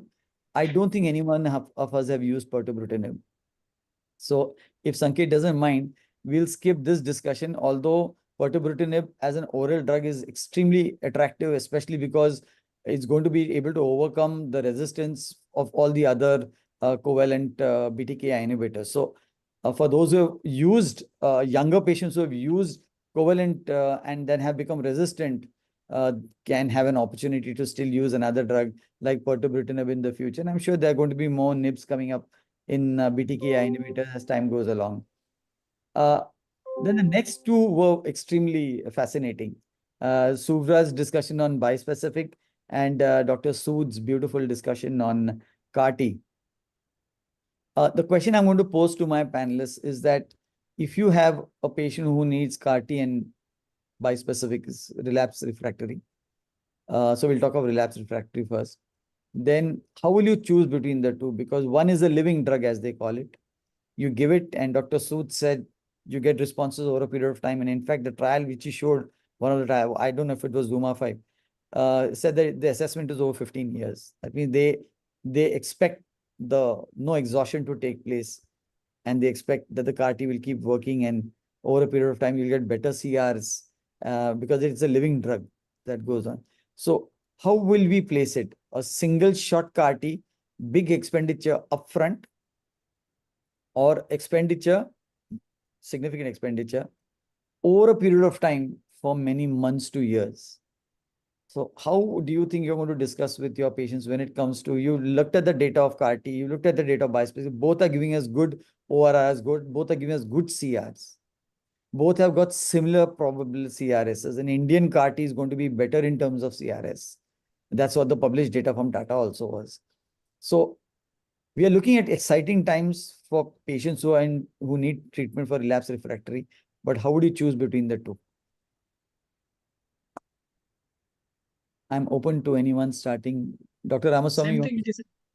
Yeah, it's the same thing like a extrapolation from the Western data, so discussion on these aspects, that home care, comfort zone, hospitalization, coming to the specialty center for the CAR-T therapy, how long, because if you see that even the cost factor is also going to be creeping up in the bispecific antibodies, you may have to continue, even though you will be tuning as the time passes by, 2 weekly, 2 monthly to 2 monthly, something depends upon the biology as well as the half-life, but still there will be a recurrent cost will be there. So all these things, so these are the things which are discussed in terms of the whether the patient preference to the coming to the major center for the CAR-T or in the local where there is no social support, or where the patient is comfortable with this one. So these are the things have been discussed. But as you rightly mentioned that if you go with the bispecific antibodies, it's a never-ending story. You have to continue that. If it is a CAR-T therapy, keeping aside the cost, there is a one-time, whether hit or quit, you may be getting it. So that is the situation. Yeah, Aditya. Sir, I agree with sir's points. In addition, I would like to say that I think the profile of patients more suitable for CAR-T versus BiTEs may be slightly different. For patients who are having, I would say, not that aggressive disease, where I can bridge them for till the time the manufacturing process is going on, and for the patients who are actually auto fit, and those where we can have like where we can anticipate the management of CRS and neurotoxicity and ICANS, there I would say CAR-T may be a more feasible option. Second, I would say BiTEs may be more appealing for the community-based practice, because that supports the decentralization of like management of relapsed refractory follicular lymphoma. It's off the shelf. CRS, neurotoxicity, they are milder for patients who are having more comorbidities, those who are, I would say, slightly more frail than the auto-fit patients. There, I think BiTEs may be more appealing. I think that's beautifully put, Aditya. I fully appreciate what you're saying. And I have similar thoughts about this. The only thing is, while there is now big talk, and I'll say it's big talk about second primary malignancies happening with CAR-T, especially the T-cell lymphomas, the percentage is significant. We are not hearing that about the bispecifics. And now, unfortunately, we also have to mention to the patients about the CAR-Ts and their possible secondary. I mean, no one wants to speak about it just now. Even in our meetings when we bring this up, I mean, no one pays specific attention to it. But I think there'll be a point of time when it will come out into the market, just like CAR-T came into the public domain through newspapers, that here is a wonder drug, a magic bullet will change your life and cure your disease. I think an anti also can happen in the future. I hope it never happens, but it can happen. That we have not heard about with bispecifics. So I wonder in the future, as we use more of CAR-T and more data is available to us, many times they say that the second primary malignancies CAR-T is more because of progression of disease or innate disease. It is not related to CAR-T. And I agree, it may not be related to CAR-T. But that is something that we'll have to keep a watch on. Aditya?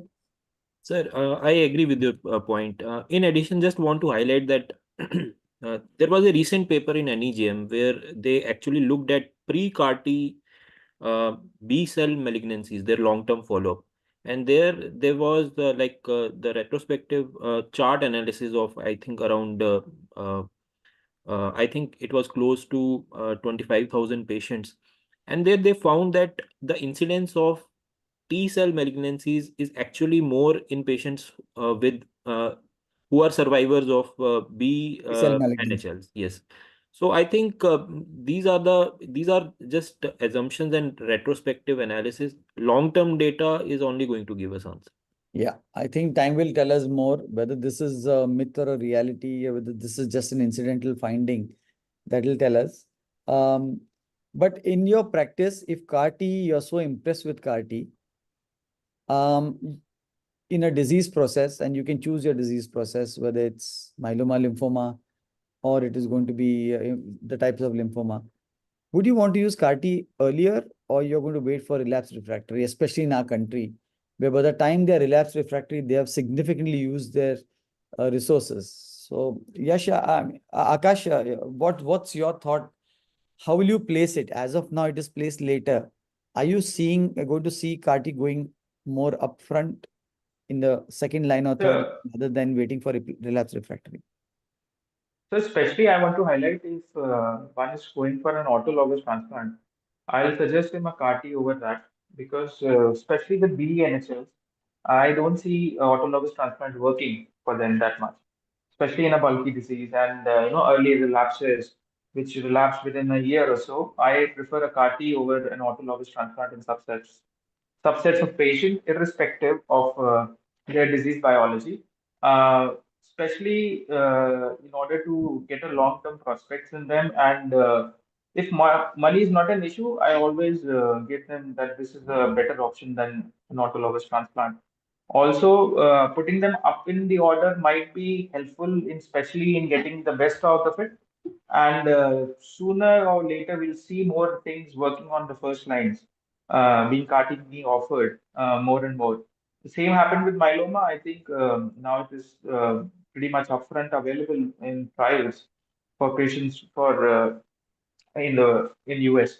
So we see more and more using upfront, especially because we so with CAR-T, it's agreed it's a living cell therapy, but we need more, more analysis in terms Yeah, of little the longer term usage. data and good Yes, follow-up. in terms of usage, how it was used in all of them to get overall impact. Because the you said about the malignancies, but if there could be in future, we can see that if you use CAR-T, there's no malignancies associated, and this is all related to the chemo that was being used. So anything is possible. We think it's not late before we jump into any conclusions, or Yeah, it's the naive issue is and the issue is with follicular lymphoma, you still have 3 lines of treatment. You can still take care of them for a sizable period of time. Anywhere between yes. 5 to 7 years, if not more. You can start with BR, you can go to R-Len, then you can use Acala, single agent. Tomorrow you're going to get Zanubrutinib. So, you've got enough oral non-toxic relatively data medications going to be available for a prolonged period of time. So for such diseases to put CAR-T up front, because it's not going to guarantee a cure. Yes. So, we have to be careful how to place it also, especially when we've got good drugs, good combinations at lesser toxicity and generic costs that we can use. Aditya, you want to say something? Sir, I agree with Dr. Akash and your points.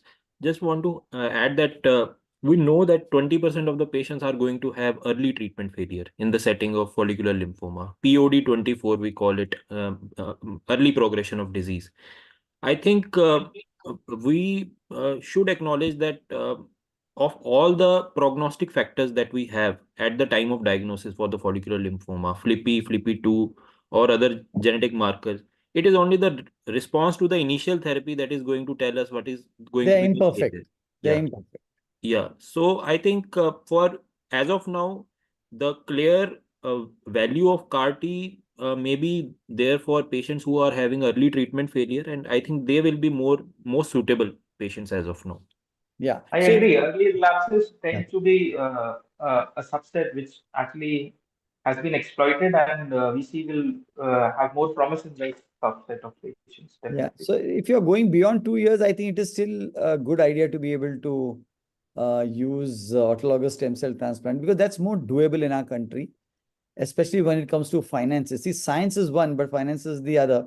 Again, we're not discussing finances on a webinar, but that's the reality. So actually, we have retrospective data from CIBMTR, Canada, and German data. So 5-year overall survival for patients who are undergoing autologous transplant in the setting of relapsed follicular lymphoma is close to, I think, 55 or 60%, which is actually not bad for someone who can't afford CAR-T. So I think that is still a feasible It's option. not a bad option, provided it is a little later relapse rather than earlier relapse. The earlier relapse data, I agree with Akash, it's clear that autologous is not probably the way to go. Now, I just need to know from the Mice Ideas platform, we have crossed, it's 9:10. Can we get another 5 minutes if it's possible, or we have to call it quits, Dr. Ved? Yeah, we could take another 5 minutes. No Okay, worry. great. That's very kind of you. It's a great discussion which is on, Yeah. you can't snap So, it short. So this is what the first part where we were talking about what was beautifully discussed by our colleagues, brought out the essence of so many updates. So, and I profusely thank them for, giving us so much information. Also, now in this next 5 minutes, I'm just going to talk about follicular lymphoma.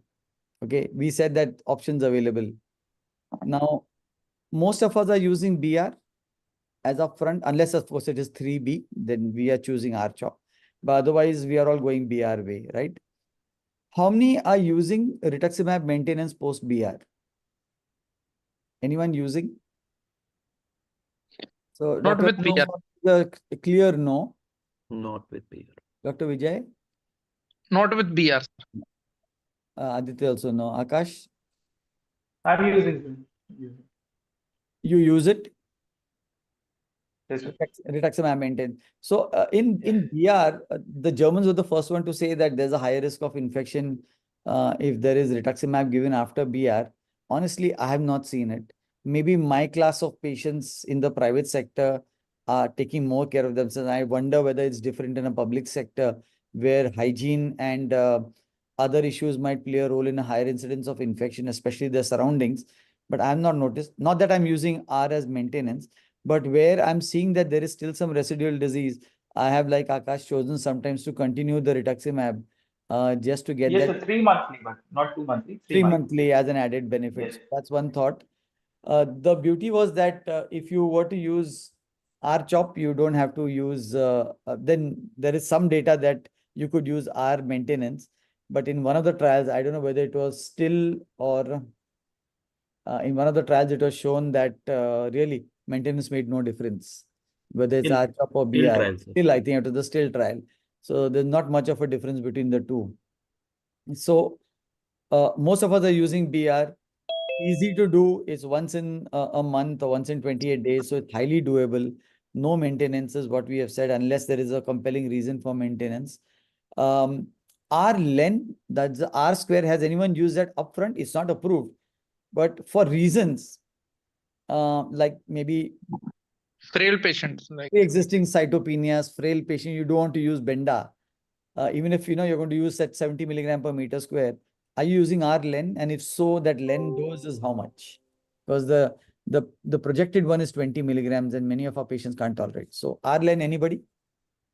I have used her in a for sir, please. carry on. Sir, I have used in a 70-year-old male frail patient, but I have used 10 milligram lenalidomide along with rituximab. And my experience was first line. First line, yeah. I have used Okay, for the Ramaswamy. 92-year-old. 92-year-old, I have used for the R2. Okay. And I gave 20 milligram.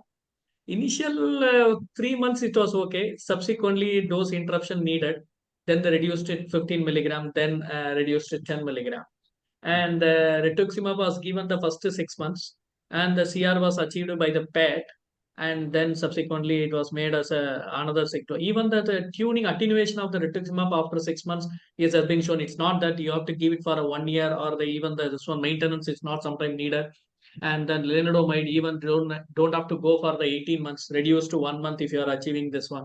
So that particular patient, I ended up in giving a year only. 1 year. Most of them would be able to tolerate up to a year. Yeah, Aditya. I remember presenting the Lendex versus MEL 140 data in one of the MSG meetings a few months ago, with you being in the audience, and you mentioned that we are 10 mg Len population. We don't tolerate 20, and I completely agree with that statement, sir. Yeah, I remember 20 mg is something most of the patients don't tolerate. So I think in 4 or 5 patients I've used R Len, and 10 mg they have tolerated. In one patient, I had to reduce it to 5 mg. Actually. Right. One drug which has not been discussed, which is going to make waves, is zanubrutinib. I don't know how different it is going to be from acalabrutinib, but in combination with obinutuzumab in follicular lymphoma, it's making a huge impact. So ZO versus O showed a much more beneficial progression-free survival. I can't remember about the overall survival, but PFS was certainly good. And zanubrutinib probably will be available to us soon in our country, probably by the second quarter next year. And that's a drug, although it will come with a higher expense, but its combination with obinutuzumab is something that can give us deep responses, even in follicular lymphoma, even for those who have failed frontline treatment. In terms of follicular lymphoma, CAR T, and that's my last question, Dr. Ved. I won't take up more of your time. But CAR T for follicular, I understand that in myeloma, we've got several lines of treatment. So using CAR T is someone has to really convince us, because we're getting very good responses with daratumumab based or bortezomib based therapies upfront. And most of our myeloma are surviving quite well. I mean, they're going at least 3 to 5 years, just like follicular lymphoma. Then to use an expensive agent upfront with the promise of cure has to be discussed in real details.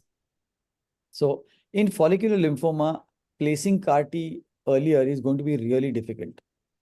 In multiple myeloma in our country is going to be a little difficult, because we've got at least 2 lines of therapy easily available in our country. One, which is for those who can afford it, one who may not be able to afford and get it through various yojanas also, and also on their own, they can also buy it, like a VRD regimen. And VRD regimen is doing quite well. The problem comes in the depth of response and duration of response. If myeloma CAR T or any CAR T shows that with minimum toxicity, we can get a duration of response, but the quality of life is not compromised, the patient goes back to a good, productive life, I think CAR T will make a huge impact even earlier rather than later, because all other drugs are giving some kind of side effects, although they are cheap available, but they are side, and there is attrition. So if a one-off event comes up, so CAR T amongst everyone looks more and more promising, unless it gives us more side effects or long-term some toxicities, which will, patients should not tell us that I did not have this and now you've given me this through your treatment.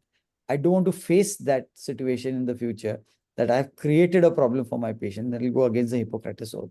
So if CAR T can give me that kind of assurance, I think it's going to come more and more upfront, and there'll be a time when we'll induce, we'll CAR T, and if there's relapse, we'll bispecific. I think that's probably what will happen for lymphomas and myelomas as we go along.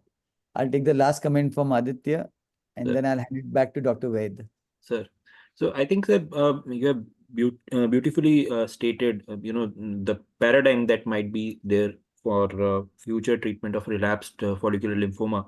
I think another thing that adds value to this prospect is the health of T cells, actually. With someone who has received 3, 4, or 5 lines of therapies and then receiving CAR T cell therapy, the responses are going to be inferior. Recent prospective trials in the setting of DLBCL, they have shown that in third line, the responses are better and 30 to 40% patients are getting cured. The second aspect is like I think one of the gross difference in terms of outcomes of CAR T in lymphoma versus myeloma right now is that we have flattening of curves for DLBCL. 30 to 40% patients are getting cured. But same thing is not happening for myeloma. The curves are not flattening. They are still, most of the patients are relapsing. So I think in that aspect, CAR T still might be a lucrative option in the setting of relapsed lymphoma. I think, it might be the microenvironment more than the myeloma cell. Yes, agreed. Or myeloma, the reason for a differential this thing. Yeah. And then logically, most of the treatments would first come for a relapse refractory, later lines, move up, and then we see the paradigm, changing. And that's why the use of len and ibrutinib and all to absolutely everything came clear for up the microenvironment. Yeah, I think.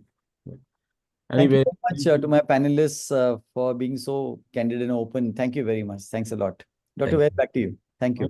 Thank you, Abhay, for that wonderful moderation. And the last 2 hours plus, in fact, 2 hours and almost about 15 minutes have been a great feast in terms of the discussions and the insights, brilliant mindsets coming together.